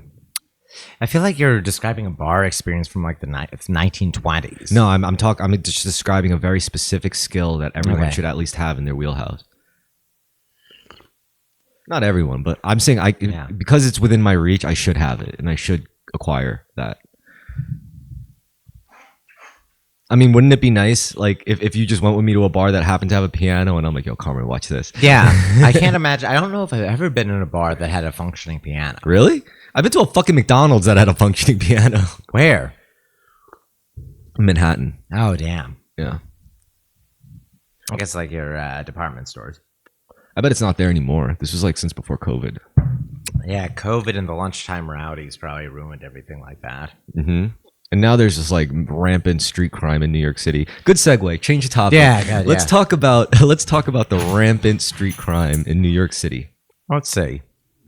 This is a general national trend post-COVID and post-racial George Floyd racial reckoning. Homelessness is way up. I immediately realized this is your specialty. Yep. Yeah, it's like, oh boy, things are falling off. Let's have Carmen say something racist. It's definitely a good way to know. You never say anything outright racist, though. I think I say pretty outright racist things, but I digress. I don't see, there was a migrant encampment right near my house. That's been cleared out ever since the election. Thankfully, because there was, like, last year in summer, there was just, like, Dozens upon dozens of migrant guys looking surly, wearing their robes, giving each other haircuts, selling presumably stolen sneakers out on the sidewalk underneath the BQE. That makes sense. That sounds about right. Yeah, it does. I was like, damn, this is nuts that there's like 50 guys here just glowering and wondering where the work is. And trying to hustle And probably sexually harassing women all the time. if they could, yeah. I mean, definitely. I know my female roommates would only walk home in one direction to avoid them and avoid the projects. Females, it's like young single females or whatever, or dating females don't belong, like shouldn't live in that area. That's true. But you shouldn't deposit a bunch of military age males there. But yeah, certainly more homeless. It doesn't feel as insane as right after 2020. Well, what I'm curious about is because I know, recently, Yeah. fucking Jackson Heights. No, that's in Queens, right? Jackson Heights. Yeah, it was Roosevelt Avenue and all the prostitutes. Yeah, I know they had a huge problem with a bunch of hens running around. Yeah, Hen honeys. that was nuts because we'd walk down there and there was women openly soliciting for sex on the sidewalk. It was literally, it became a whole area of the city where you could not take your kids. Yeah, definitely. You literally could not take your kids. I barely went there. I only went there once. It was so fascinating. But I was like, wow, this is insane to see. So I'm wondering, like 80s economics. So I'm wondering if if since Trump got elected, if it's still like that. That's a good question. I would like to check that out. Also under Eric Adams. We should research this for the podcast. We should actually. This would be great. This would be a good segment. Yeah. Yo, all right. Yeah, here's a good segment. Yeah. We're just gonna. This is what we're gonna do. We're just gonna make fucking segments. First segment, like you know how like at a newspaper, pool halls. Second segment, Roosevelt Avenue, or what's on the streets. Yeah. And the pool hall will be more consistent than like the more one time things. Like like Carmen and I are going to check out the prostitute situation in Jackson Heights. Yeah. Because like I'm curious, I want to know. I've heard that there's a bunch of restaurants, places that look like restaurants that are just fronts for brothels. That you go in and there's no one there, and then like a bunch of scantily clad waitresses. Bro, I heard people had U-Haul trucks parked. Yeah, that's true. With yeah, and you just paid like $20 for like 6 minutes or some shit. Mm-hmm. That's the dirtiest shit I've ever fucking heard. Just getting your fuck on the U-Haul, like $20 a pop. Damn. Yeah. 6 minutes is probably just right amount of time you need to just to get a quick nut in a U-Haul. That's who you are, but yeah, you want to nut as quick as possible so you can get out of that situation. Jesus Christ, the depravity. Oh my God. At least you know where to find a easy wife. It's like, hey, you feel like doing this forever? Or you want to get married? Do you want a green card and become an American citizen? You want me to make an honest woman out of you? Yeah, and you marry a 5'2" Mayan peasant. It'll be like the Spanish. Even she speaks Quenya or something. It'll be like the fucked up gender inverse of like when you go to Home Depot and you have a house project and you need cheap labor. Yeah, it's like if you just need a quick wife or something. I'm surprised it hasn't been more normalized as a solution. You really like if you're concerned about incels, you also are pro-immigration, you should encourage them to get mail order wives. Dude, are you crazy? What? Every day there's like thousands, maybe millions of guys getting suckered by some sex worker. No, I know. Yeah. I personally know a couple of dudes who have mail order wives. I've spoken to a mail order wife on Facebook before. She never explicitly admitted it, but I figured it out because she was like this like high key like seemingly highfalutin Polish girl on Facebook living in China. And apparently, like she would say she's quote unquote taken.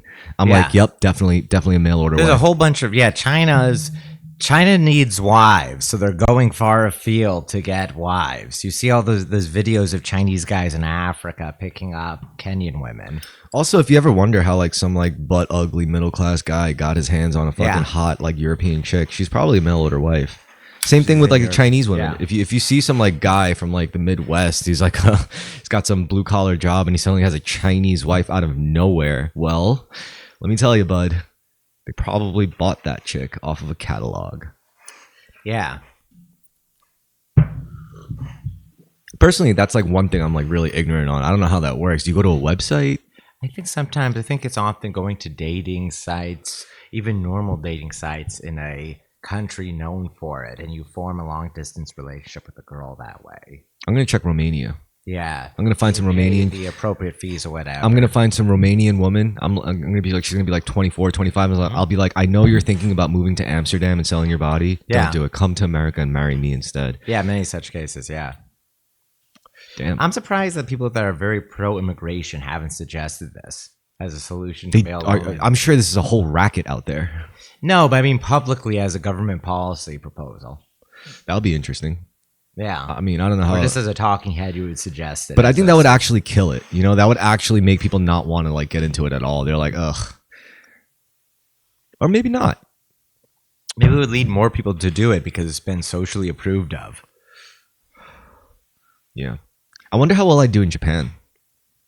Like if you and I went to Japan, how well would we just be? I heard it was like fishing with dynamite. I heard people like, oh, there's a whole scene of slutty culture in Japan where it's like, I'm sure because it's a modern country, but yeah, it's pretty normalized. I mean, it's like there's entire blocks that are just for like cruising. Like you see like just a bunch of people standing there on their phones, chilling, literally standing there in a straight line, like literally for people to just walk past and like make eye contact with, give a nod, and if they nod back, then it's like, all right, let's go. Yeah. Like speed dating in public,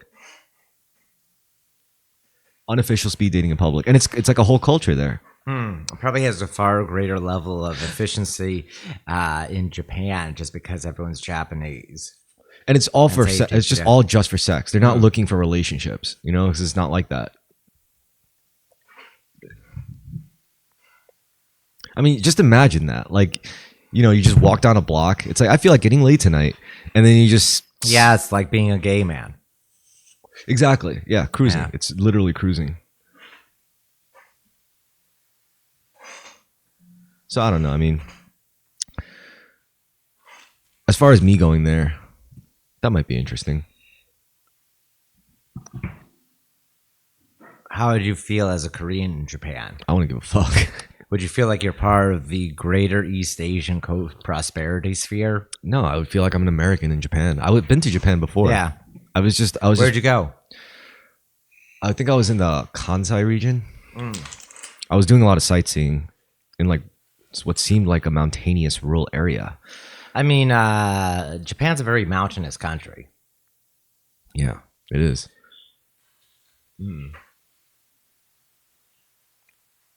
I mean, as far as like going there now, though, definitely be a completely different experience. I was only like 12 when I went. Yeah, definitely. And sightseeing as opposed to spending a lot of time in Tokyo. And you know what else we could do in Japan? What? Shoot pool. That's true, yeah. It would be a great way to meet people. I'm telling you, we go to Japan, find a nice pool hall or a bar with a pool table. Yeah.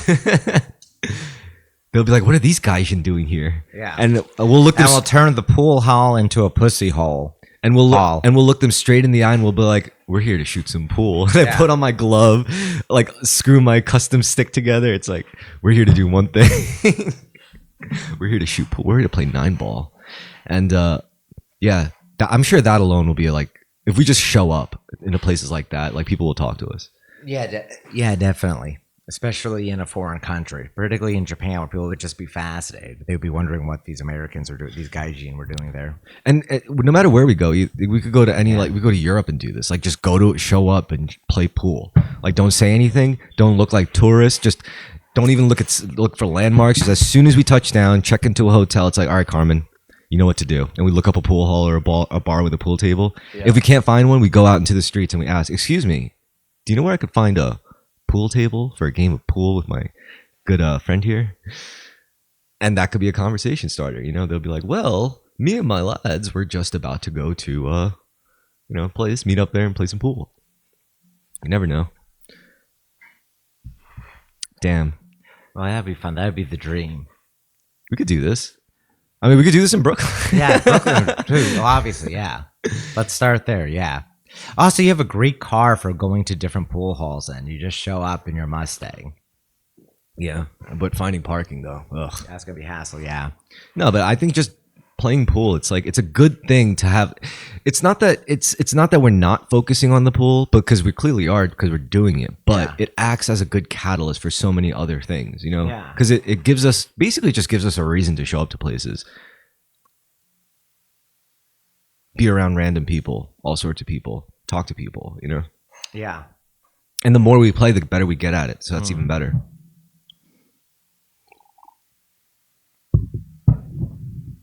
be fun showing up to a place early in the afternoon or in the afternoon. That's what I do every Friday. Yeah. That's how I practice. Like every Friday I get off work early. Yeah. So while the sun's still out, first thing I do before I run my Friday errands, like get a haircut or whatever, I just go play like an hour of pool. Huh. That's how I got into this. Swim, but instead it's playing pool. Yeah. Yeah, it's in the afternoon though. Do you do anything on Fridays? It varies. It's usually I wait for an event to happen, for something to come up. All right. Well, if you don't got nothing going on, then you could come by and Where would you be playing pool? the place I took you. But you know what? Maybe I could go to Brooklyn. Go to Brooklyn so I can get up and we can go out in the afternoon. Yeah, and play some pool. Mine is just starting. The sun's out. It's spring turning into summer, and we're just going from pool hall to pool hall. Okay, because I could kill Like, what you do is you do your errands first, then come over. You come over here to Brooklyn in like, I don't know, 2-3 p.m. We get lunch. It'll probably be more like 3-4 p.m. That's great. Yeah, I could do this. And it'll be great because I could kill two birds with one stone. I could do the project along with get my practice in. Yeah, and I'll have a reason to play more than just an hour. We could try it. We could try it either this Friday or next Friday. Are you doing anything this Friday? I have to double check what my schedule is. I might be. Okay. Well, if you want, we could do it next Friday. Yeah.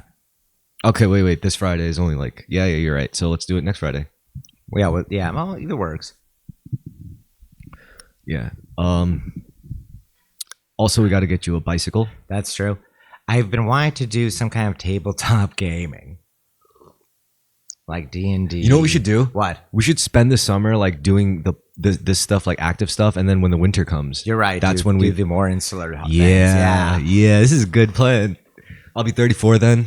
I'll be a 34-year-old man playing tabletop games. Yeah, I know. I'm being very childish with it, but no, I love tabletop games. And it's also like things I felt I missed out on previously. Well, with the tabletop games, I feel like we should take a whole couple seasons to plan it out because first we got to decide what we want to play, how we want to play it, what extent at which we want to play it. Do we want to like document it and record it? And I think we could podcast that too.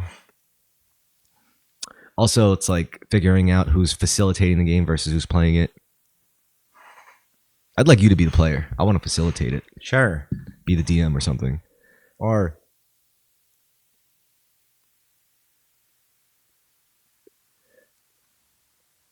do you mind starting with Dungeons and Dragons? I don't mind. As a setting I've been wanting to for a while. I have a vague plot or something cooked up. I have some very We'll take vague turns. notes. We'll take turns being the guy. Mhm. I think that's a good idea. We can't let other people in on this, otherwise people are gonna be like, I want to be in. It's gonna get because the whole thing. Well, you just max it out at 4 people. Well, the whole thing is like D&D campaigns, like they become instantly valuable with consistency. Like no matter what, it's very difficult, especially as adults, especially in New York City, to have a consistent game. And we already have a consistent thing going on, so we can do that. It's just. I learned that's the most valuable thing about D&D campaigns. It's not the people in it really anymore. It's not even like the campaign itself. It's the consistency and having a group of people consistently show up. Yeah. You want to have the same 4 or 5 guys every week. 5 guys is great. Yeah. And if you could lock that in, even 2 guys, it's like if you could lock it in, because if me and you were to do this, like I wouldn't want to do D&D. Well, I guess we could, but I mean, for like during podcast, it would be like not that bad. Yeah. Especially if I do like short ones. Yeah, I could do that. I would let you lead on that. Yeah, because if you do short ones, then it's like a short story as opposed to a whole fucking novel.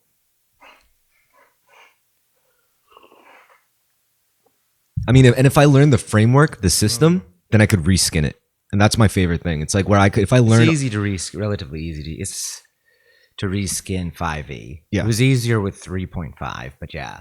Or just because of the open gaming license, you had all those games that were running off of the system. But I digress. Yeah. We should do this for the winter. This is gonna be good. And I'll get a lot of ideas over the summer too. Just fucking around in pool halls. This is like observing different people, because that's where I get the best ideas for these sorts of things. Is when I observe different people. I observe people. I try to look at their needs. It's not really their needs. It's mostly their wants, but. I don't have to get that technical about it. It's usually like I try to like the best way to figure out a person is to figure out what they're wanting, what they're needing.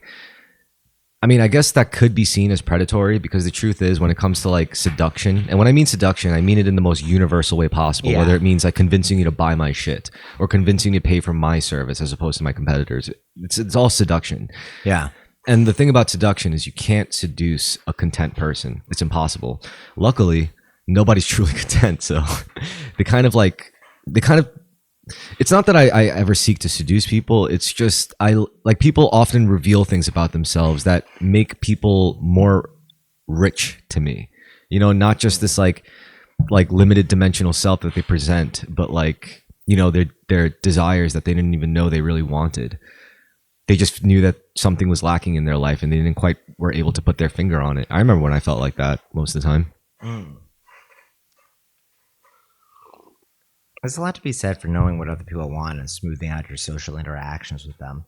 Well, I think And there's a flow. I think a lot of times it's very blatant. However, it's not that obvious. Like it's never what it seems. For example, if you could find like an alcoholic, like a severe alcoholic, you might think, oh, this person just wants to drink. That's all they want to do is just drink. Well, the truth is they could just be running away from something in their life. Maybe a lack of meaning. Maybe they don't want to confront wasting so many years without doing many things. So the only thing that helps them forget that is drinking. Maybe they have a want of meaning, of purpose in their life. So, and you know, something as simple as alcoholism, it's simple, it's blatant. However, the actual thing that they want, that they need, their need is hidden one layer down. Sometimes it's hidden beneath multiple layers, you know? Yeah. But people are genuinely lacking or deeply wanting. Now, if you find a truly content person, A, either run the fuck away, or B, I don't know, maybe you came across a monk. Yeah. But this goes back to what I'm saying. What if everyone was able to just make themselves happy or sad at will using just their thoughts? I mean, that would change the fucking world. They have such compounding effects with everyone who's like that interacting with one another. Oh, in terms of like scarcity-minded people? Yeah. Yeah. You're saying it's contagious? I wonder if it is, and also probably if there's a compounding effect of multiple similar people being in the same room together. So I think yes and no. I think yes, it's got to do with other people, but it's not that like viral. I think it's more about conditioning, long-term conditioning that spans generations. So it's like almost impossible to break out, but it's possible. I think when it comes to like enforcing scarcity mindsets within people, it's always emotional. It's always never obvious. It's never telling you, you don't have enough. You own nothing. Look at you, you piece of shit. It's always, yo, look at this hot ass woman wearing these sexy ass fucking shoes. Like she's so fucking hot and you can't take your eyes off her. Do you know why? It's because she has these shoes and you don't. And you don't even have to say it. All you have to do is present it. And people will immediately feel it, bypasses their rationality. They just get that visceral sensation of lack. I need this. If I don't buy this right now, my life is incomplete. So that's how you condition long form scarcity. Same thing could be said about politics. Like the reason why your life sucks is because you don't have the necessary freedom. You don't have the necessary rights. You don't have the necessary conditions that you're entitled to as an American citizen, as a Ukrainian citizen, as whatever citizen, as a Russian citizen. Same thing. You're pretty much enforcing a sense of scarcity. Religious institutions do it too. Do you know why you're unsure? Do you know why you feel scared? It's because you know the sin you did. You know you don't have enough virtue. You don't give yourself enough to God. It's you know your tickets in heaven not guaranteed now. You know it's enforcing the sense of scarcity. Whereas if you actually told the truth about such things, is you have everything you fucking need. You don't even need anything. You don't even need to be alive. You just want to be alive, dude. Like you don't have actual real needs. They're all wants. You don't need to be alive. You want to be. Therefore, you need to do this, and that.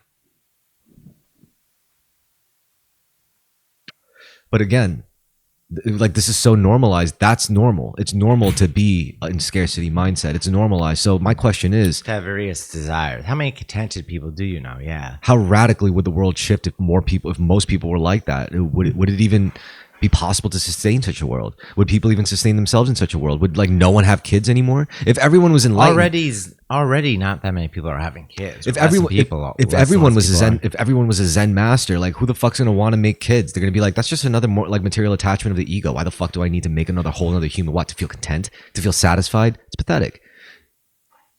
But you can't have that, because if everyone thought like that, I feel like a lot of people would say, I love this nature of being serene and contented with this. I would love for more people, including one so closely attached to me, to be in but the that's world. already reproducing under a vastly different context than what's widely normalized and accepted in 99% of the cases in the world today. I wonder if it would increase reproduction. Okay, so I have a feeling. I have thoughts about this. So what? First, I gave you the obvious possibility, which is, oh, what if this causes us to be so enlightened we no longer reproduce?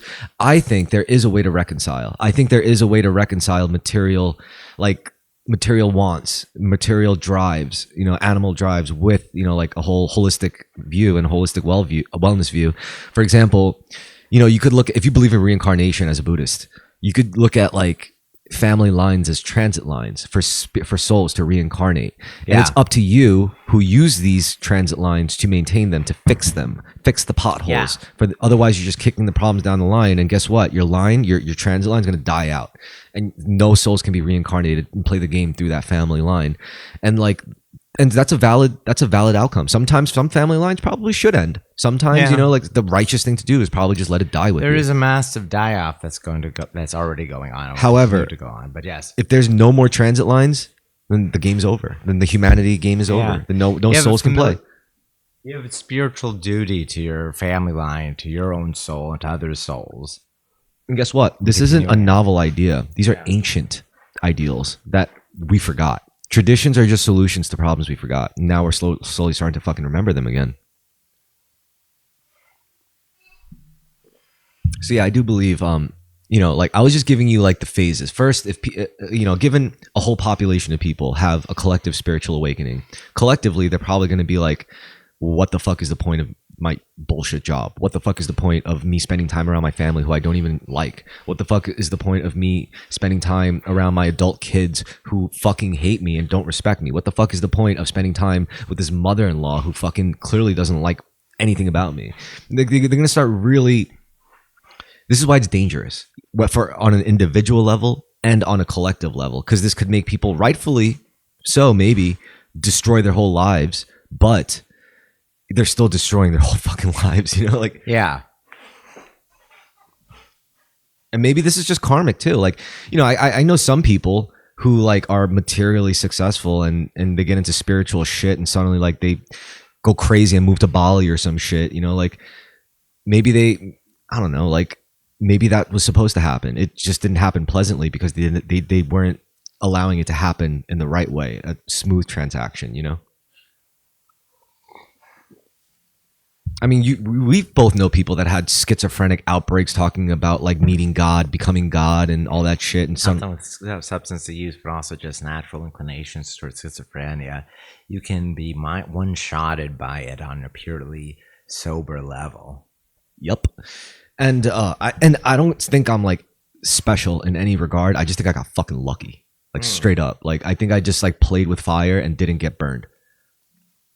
And that's why I don't actively encourage people like these fucking cult maniacs to like, yeah, you gotta, it's like, I think there's a right way to do it, which is why like I'm trying to like not push it. I'm all I have to do is just embody it, and that's it. That's all I have to do.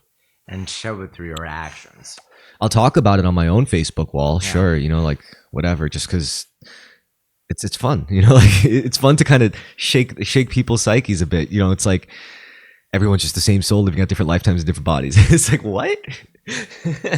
Because that has like all these implications in one little like concept that we're just not used to. Shit like that. Being thankful for every day, like grateful for every day. As we said before, I am gratitude. I am gratitude, yeah. Everyone just needs to be more gratitude. You need to drop the attitude and get with the gratitude. I kind of want to make a shirt like that. Everyone needs to be more gratitude. I think that would be great Terrorisk branding. Okay, how about this? Terrorist clothing, part of the branding is that it's going to be deliberate English where it just catches your eye. It's like a Zen cone, but it's just a bunch of like, you have it walking around with a rhinestone shirt saying, sex my fuck up. And it's basically just like what happens when I get too fucked up and I talk too fast. Yeah. Would be a banger aughts club hit, sex my fuck up. Oh my god. So yeah, global spiritual awakening, everybody. It's going to be mass ontological shock. Yeah. That's how you philosophically explain it, and it's going to be really fun to watch for some, very horrifying to experience for others. Very sad. Actually, I don't think anyone's going to feel it's sad. A lot of people are either going to feel vindicated, and that might trip them up. A lot of people might feel betrayed. Definitely feel betrayed. Like, what? You're telling me none of this social justice warrior shit mattered? A lot of people are going to wake up, or hopefully wake up, and realize they spent a lot of time being angry for something for no reason that they could not change. And then hopefully that pushes them down the rabbit hole. It's like, why do I get angry over things that I can't change? Is it possible to not be angry over things I can't change? Your sense of agency is removed when everything is focused on much larger things than yourself. Also, it keeps you so distracted you fail to actually learn tangible, practical skills that keeps you afloat while you get angry at these like things, you know?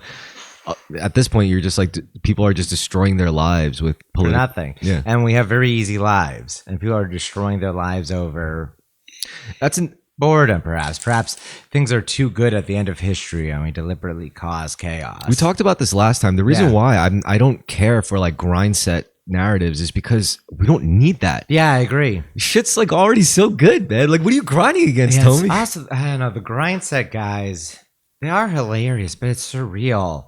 I know it's all fake too, and the promotional videos, but like I spend 4 hours getting ready at the start of the morning. Then I spend 2 hours decompressing. It's all presented as like a relentless workout to like do motherfucker. this. Like Or you live in a first who world are just like, I'm out running in 100-degree heat in the new day sun. Why? Because I'm not a quitter like you. I put my body to the limit, and you can too. If only you start drop shipping, Joe Rogan. I mean, don't get me wrong. I do incorporate very disciplined practices to my day to day, but I don't think that's what everyone needs. I mean, as a person who actually does it, I'm saying like, I don't think that's what everyone needs, you know? And that's fine. But I do think like you got to get your own self shit in order. Like your body is not a fucking... Jordan Peterson was correct before he went off the deep end on Xanax. What about what? Cleaning your own room, establishing a locus of control in your own life. As the great Jordan B. Peterson would say, wash your penis. Yeah. Wash your damn penis. Before he just like started rambling about Elmo and how he relates to ancient Joseph Campbell Legend of Myth Monotale, and he starts crying during it. I think it's just what Canadians do. Yeah, yeah, they go on tangents like that. They find the hatred of demon trolls. Also, I think Canadians just have a lot more time to like look up like occult, esoteric things. Yeah, they have nothing else to do during their long winters up there. I would do the same shit. I'm not gonna front. Like if I was living up there, yeah, hell yeah, I would get into some weird shit. Fuck yeah. This is also, I think, one of the reasons why podcasting is superior to streaming. It's because when you're streaming, it's really easy to get lost in the sauce. If you're by yourself and you're just talking at people, not talking with people. Whereas if you're podcasting and you have a co-pilot, like it stays on a rail, you know?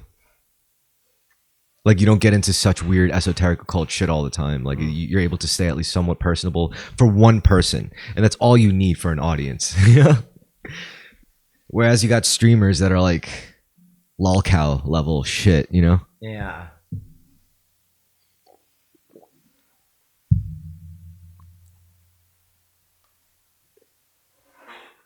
But yeah, wash your penis, everybody, as Jordan Peterson would say. Yep, I did it just this day.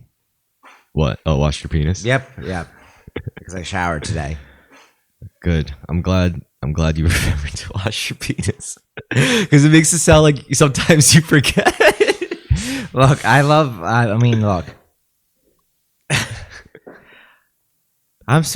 care a lot about Israel-Palestine, which is why I want to show up at rallies carrying a sign saying, "Come and take my unwashed foreskin, Zionists." Oh, no.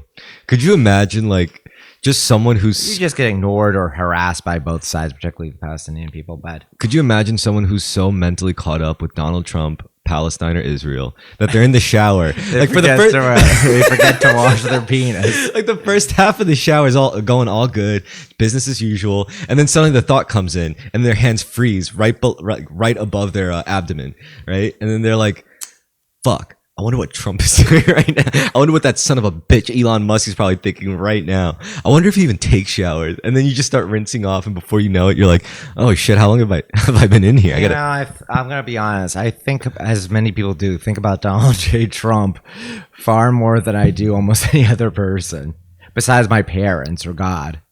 Yeah, it's living in someone's head rent free. It's just a pleasant one. I'm not mad about it. I'm just like, what a fun character. Oh no, I mean in general, like that. That's true. But yeah, it's weird compared to other. I remember when I would go days without thinking about the president previously.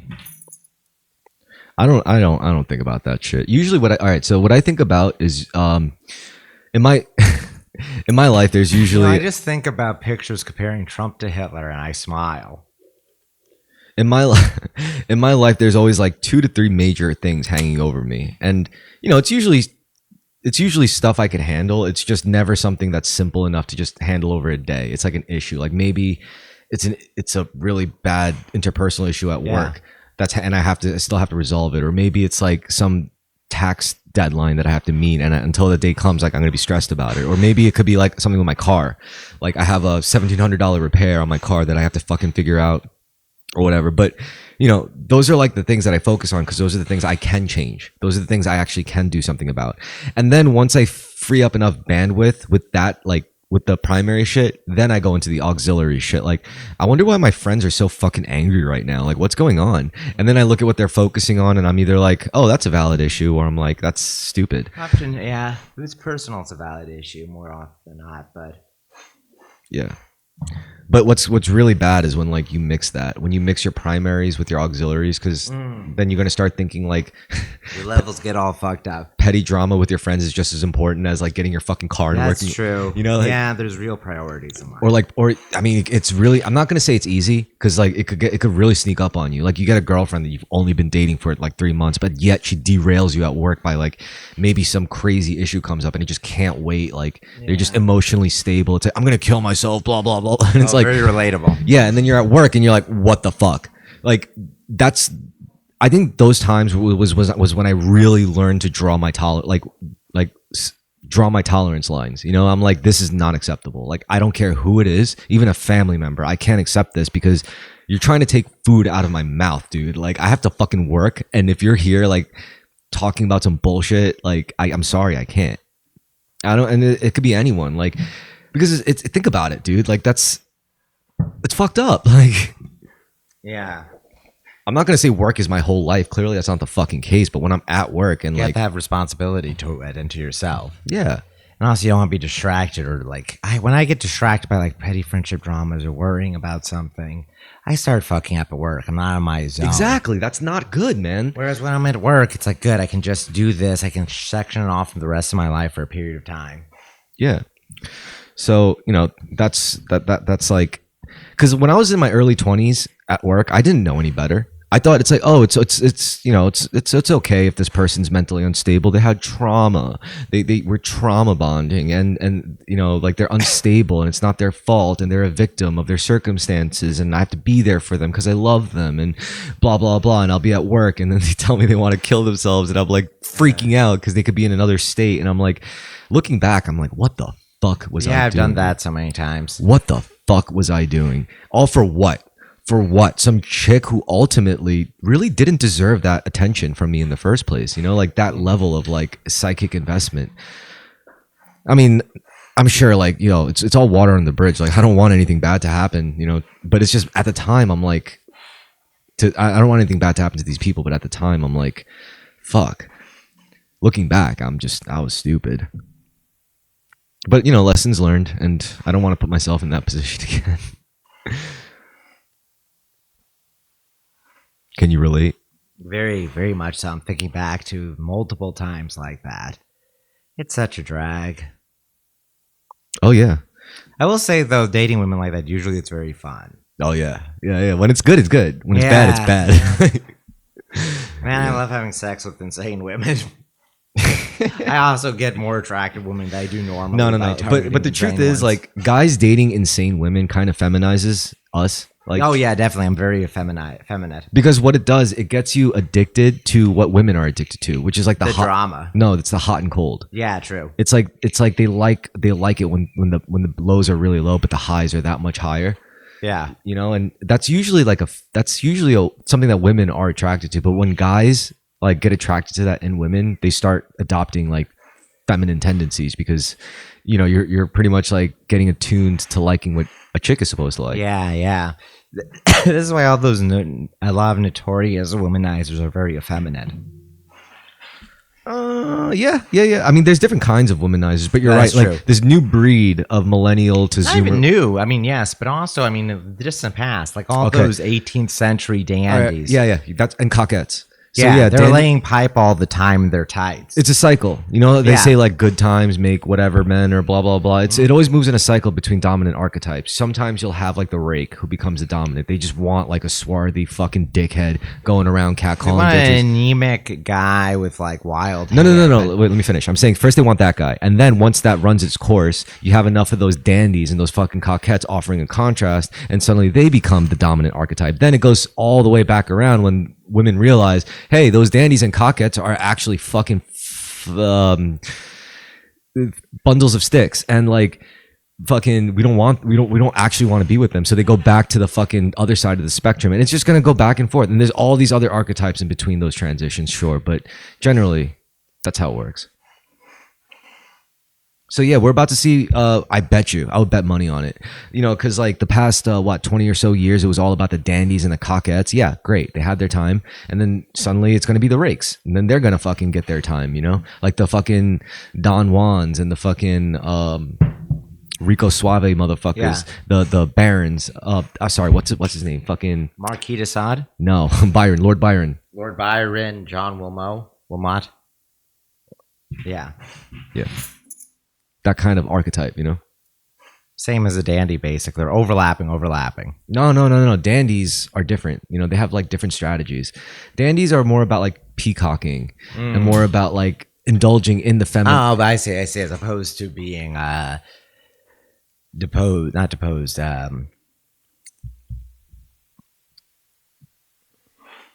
I see. As opposed to a in recluse or disheveled rake. No. A rake is more like a type A, like an alpha, you know? Dandies are more like, I don't know, I guess, like more sigma, I guess. I don't know.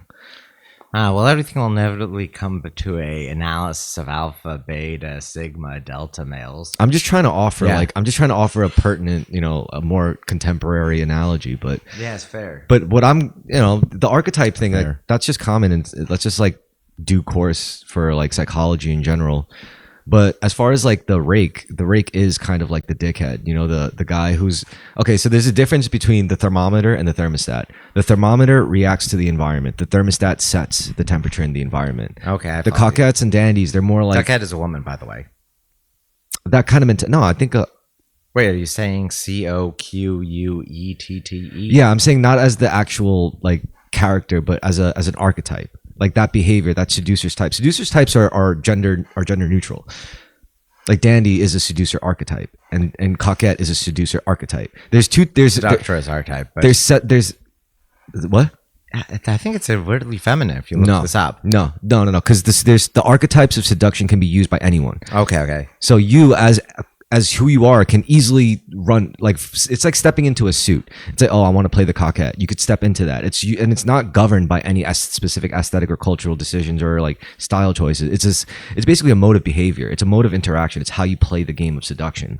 And some people do it through, you know, like just being forceful and dominant and devil may care, and I'll get what I want, just fuck the consequences. And a lot of women get excited by that because they're like, I apparently am hot enough for a man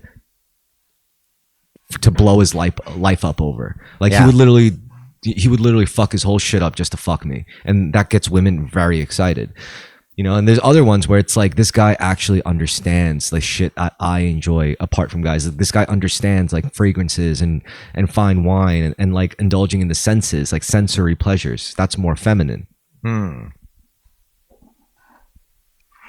Fair enough. I follow you now. Receptive, like a more receptive attitude. I was just thinking of these as being a type of male archetype, or I was just thinking There's of there's plenty I follow. There's plenty more. There it's a spectrum. There are some archetypes that are way more feminine, like the siren. The siren is an archetype. The siren is just naturally sex. Like they're just hot. They got the looks. They're just hot. They're hot people, and you could have like guys like that. You could have women like that, and they just play it up and they go with that. Okay, so there's two sets of archetypes. There's the seducer's archetypes, and then there's the victim's archetypes. You need both because it takes two to tango. So the seducer's archetype is basically paired with a victim archetype. For example, a good victim's archetype would be like the fallen star. The fallen star is the type of person who once was the shit. Maybe they Norma Dresden in Sunset Boulevard. Maybe they were the hottest person in high school or whatever, or maybe they were like a football superstar, and then something fucked them up, and then now they're just a regular schmuck like everyone else. The perfect seducer response to that would be a person who could reignite that for just a bit, who could like make them feel like they're the shit again. So a siren is a good match for the fallen star because the siren is able to easily seduce that guy, because the guy could think, I used to have hot bitches like that all the fucking time. Damn, this brings me back. Like that's how this is how you play the game. You got to like match up correctly. And if you're good at it, if you understand it, then you're able to switch your archetypes on demand. And you're able to respond properly to the right archetype. So there's other victims archetypes like the aging child. Some of them are not as flattering, but there's like the aging child. Yeah. Like the kind of person who's just usually feeling entitled to things, and maybe because they were spoiled as a child, and it's basically like you got to find their weakness in their psyche, that they're not really aware of. That's what seduction is, and it sounds manipulative, but the truth is everyone does it. Everyone's playing with this fire. The question is how aware, how conscious are you of it? You do this whether you know it or not. It's a basis in psychology. I mean, I'm sure there's different ways to frame it you want, but eventually no one does it as well as certain people. Like Robert Greene is really good at it, as opposed to the fucking Instagram idiot who says, oh, you're like the Libra who likes relationships with Aries. And yeah. All these different ways of analyzing people's interactions. Well, I like Robert Greene's method with the art of seduction because he doesn't just do it off the fly or use astrology as a reference. He sets up his own archetypes? Yeah, more or less, but he uses examples from history. The most powerful people in history, the most interesting, notable people in history, like Napoleon Bonaparte, Rasputin, how he was such an ugly guy but a seductive figure. Cleopatra, how she ultimately seduced, what's-his-face? Mark Anthony. And he goes into the actual psychological dynamics at play to make these things happen. And John F. Kennedy, how he didn't just seduce one person, he actually seduced a whole country by playing the role of the shining knight, which is another archetype. Yeah. How Adolf Hitler seduced a nation, being a shaman for all the people. That could be one, yeah. Yeah, pretty much. And then there's also like the motherly figure who would be good for the aging child. Like the people, like the, there's really like people who like to mother people a lot, You should read this book. I should. The Art of Seduction, Robert Greene. Have you ever read any Robert Greene books? No, I haven't. Oh, no, that's Robert Conquest, Laws of Power. No, Laws of Politics was Robert Conquest. Oops. Who am I thinking of? 50 Laws of Power. That's Robert Greene. Okay, then yes, I have. The 48 Laws of Power. Yes, I have read that. You did? I did, yes. Did you like it? I did like it, yeah. It was a long time ago. I was a boy, but yes. You should read it again. I should read it again. Robert Greene's really good because the way he does his framework is phenomenal. Because again, he gives you examples from like actual known shared history stories that we all like are cognizant of. You may not believe in astrology. What are you going to do? Deny history? Yeah. And he's got like the other good books too, like The Art of Seduction. I'm not saying like the reason why you should read these books isn't to actually like learn what to do in life, but it just offers you a different perspective. It's almost a little more meta than people are used to, Yeah. Because it's amoral. First of all, like all of the stuff he writes about is generally amoral. It's not about good or bad. It's just information being given to you. Yeah. What you do with it is on you. Refreshingly lacking in a moral code with it. Yeah.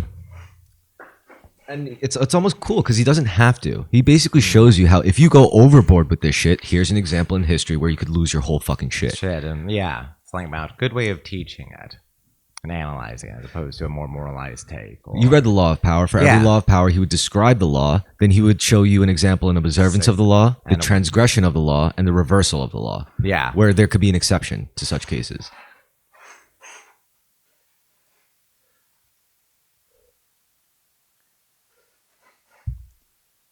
You should check this stuff out, man. I am very intrigued the more I think about it. Yeah, he's an interesting dude, and yeah, I've watched a lot of interviews with him, and you'd think he's some like domineering, like highfalutin figure, but he's just this like mousy, down to earth writer guy, you know, honest. Yeah.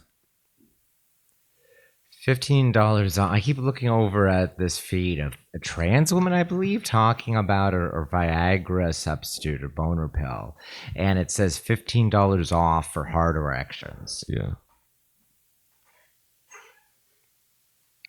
So yeah, it's good stuff. Social dynamics. I like that stuff. Yeah. I've also been following this former CIA agent, this operative, or I guess you could just call him an officer, and some of the stuff he talks about is like really good. Like he described this whole like framework or order of operations for like developing assets, which is basically working as a spy and gaining someone's trust. Yeah.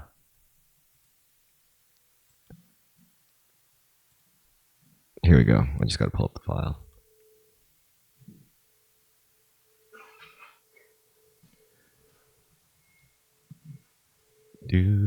Yeah, it's called Sad Rat.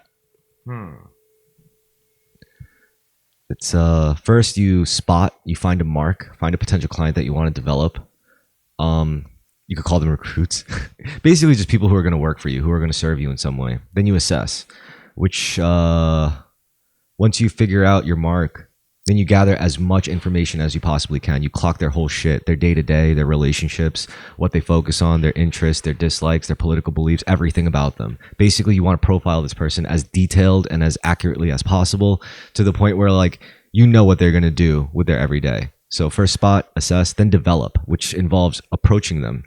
So you have to build a relationship with them. You have to like basically find some point of contact, you know, like maybe playing the role of like a salesman or just, you know, like since you know so much about them, it should be very easy to strike up a conversation with them using that, right? It's like, you know, they're interested in this and that, and you're like, hey, would you happen to be interested in this or blah, blah, blah? Or you could be like, hey, are you the guy that wrote that thing? I'm pretty sure you are. Dude, that was insane. Basically, it's really easy. Like once you have enough information, which is like, it's a field day now. Like you could look at anyone, gain so much out of them, and you could approach them in real life and just start full-on conversations with them as if it's just perfectly organic, but it's all like contrived. Then you recruit. Once you like once you get enough information on them, building a relationship with them, then you got to like actually like ask them to do what it is you wanted them to do from the get-go. And the way to do this is okay, so this is how you get into someone's like really, everyone has 3 lives, right? Yeah. There three different realities or their lives that is basically dominating their psyche. There's A, their public life, the life that everyone knows, right? B, there's their private life, which is basically their friends, like the things they reserve for their friends and family. And then C, there's their secret life, which is a layer that only encompasses 5 people to the max, maybe. Now, once you get into the secret life, you never ever leave. You're there. You know, you're in it. You can't get like shoved out. You're in it. You're no matter what happens, right? So here's how you do it. Here's how you get into someone's secret life. You basically have to share their perspective. Now, a lot of people think their perception matters more than their perspective. That is not true. Your perception is literally just so limited to only your perspective, one perspective. Now, the reason why this is significant is because 2 people can be perceiving the exact same thing, but from different angles see entirely different things. One person could be on the ground 100 feet away viewing a battle and only see one thing, just senseless slaughter. Another person could be like up on a mountaintop looking at the same battle and seeing like a beautiful choreographed wave of colors and shit, you know, like That was exciting to watch from the seashore. Or whatever Exactly. the line So is from Herodotus. So perspective is everything. Now, here's how you adopt a person's perspective. Up to this point, now we're at the recruitment phase. So this is where the agent would have to start basically acting as the recruit. That's how you step into someone's perspective. Do as they do, think as they think, speak essentially as they speak. Don't copy them, but like as a person who does what they do, how would you speak? How would you act? So you do that successfully. And here's the trick to it. The reason why this is hard, it can be hard to really accurately step into a person's actual perspective, is because the public life is it's far removed from who they could actually be, like deep down. So the thing is, when you have a lot of resources, when you're flush with energy, with money, with a network and all this stuff, with like safety nets everywhere, it's really easy to fake any persona. It's really easy to present any kind of life, right? It's only when you see a person when they're depleted of their resources, when they're at that like close to running on E, that is when you are going to see closer to their truer selves. So the more time you spend with a person, when you could actually get to the point when they're truly stressed, truly at their breaking point, and everyone gets through it. Everyone's going to have some intersection with that moment, like recurringly at certain phases. Some people it's more spread out. Some people it's every fucking day. But either way, you get once you stick with a person long enough, and then you see how they act, how they behave, how they think when they're at like a super stressed moment. All you have to do is mimic it. Just start acting like them. Just adopt their perspective. And once you do that, that's how you get into their secret life. So that's the recruitment phase. That's how you successfully recruit an asset, which if you followed all the proper steps up till now, then you successfully recruited them because you have all the information you need. You have context. You have experiences with them. You did the necessary recce. And then there's agent handling, where if they accept the position of the role that you offered them, then you got to train them. You got to train them up. You got to teach them shit. So yeah, this is interesting shit. I was interested in this because it sounds a lot like just like social dynamics, which it's it seemed like the kind of thing that was already available knowledge, just not common knowledge. So he kind of capitalized on that. That makes sense. Let me ask you a switch question here, just on pure production design for the podcast. Do you have a significant backlog? How often do you release new episodes? I used to go by backlogs. I used to do that, but since I have a weekly recurring co-host now, because I used to keep backlogs just in case. Okay. Like what I would do is I would have a week and fucking just do like 4 or 5 episodes in that week, and I'd be like, all right, I'm good for the month. And I just hated doing it that way because it wasn't as fun. This is more fun because I get to be more up to date with the content. Mm-hmm. And so now I don't have much of a backlog. I only have like 1 episode pretty much ready to post like tonight. One in the barrel, I see. What? One in the barrel or the chamber. Yeah, I try to get them out as soon as possible. Yeah. I try to now. Why? What do you ask? I'm just curious if you were releasing things from weeks or months ago. Usually weeks. Just by no. Well, when I released, yeah, when we used to be by the week, but like now it's like I release them by days. Yeah. Day or two, maybe 3, maybe a weekend. Like if we record on a Thursday, then I'm probably not going to get the shit out till like Monday or Tuesday. Okay, I see. But if we record on Monday, I usually get it out by Tuesday, like the next day. So that's another reason why Mondays work well for you. Yeah, but I'd understand, because like Thursdays, I just happen to have it, so if I have it, then I might as well use it. Thursday is more likely to be a day when things are going on or when I want to be out. That makes sense. Also, like it's when you say Thursday sometimes, and I'm just on my Monday and say, all right, now I'm just gonna dick around for all evening, Okay. And it also helps me catch up with things sometimes because like I'll be like, I'd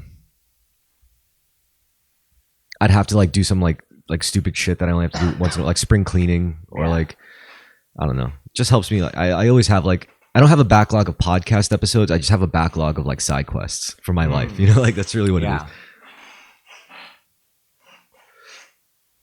I guess that's why I always like seem so productive because I'm just you organize well. You put a nice routine on things and framework. Yeah. It's all in the bullet journal. Like yeah, you're right. having those frameworks to go by, much as we said at the beginning with art. Mm-hmm. Gives you an actual guide to frame and things that seem so daunting. Well, that's what I'm doing here. I'm treating my life as an art. I'm treating it as an art. Essentially treating every day as like a new art piece that only I'm supposed to enjoy. I mean, no one's going to live my day for me. I have to do that. And the more I enjoy my day, the more I'm likely to like help other people enjoy their days.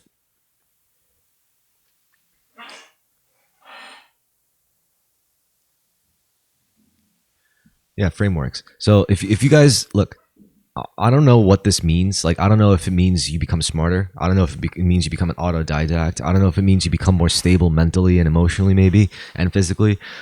What I do think, though, instead of focusing on one specific specialty, instead of focusing on one specific subject that captures you, segregate some time to learn about systems, to learn what is a system. I'm not talking about different specific systems, systems in general. What the fuck is a system? What does it mean to have a functioning system? What does it mean to have an input and an output?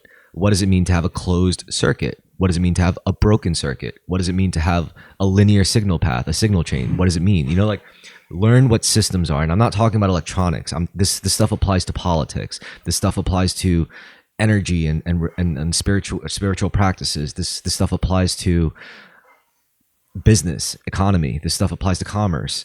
It applies to entertainment and media production and distribution and entertainment and all that shit, basically.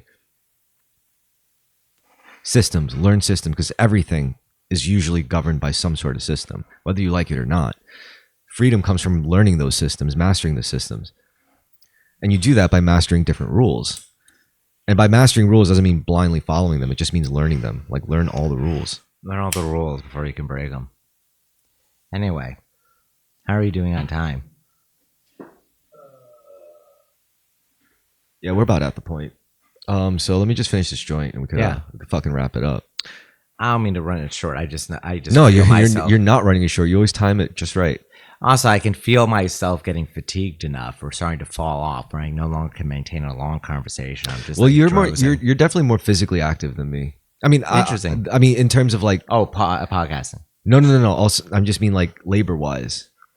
Like, I sit on my ass for like fucking 8 hours a day, like, you know, just sending emails. I'm on my feet for 8 hours a day. You're right. So you're you know, like, you get physical, your mana gets like expended at a faster rate. That's true. Yeah.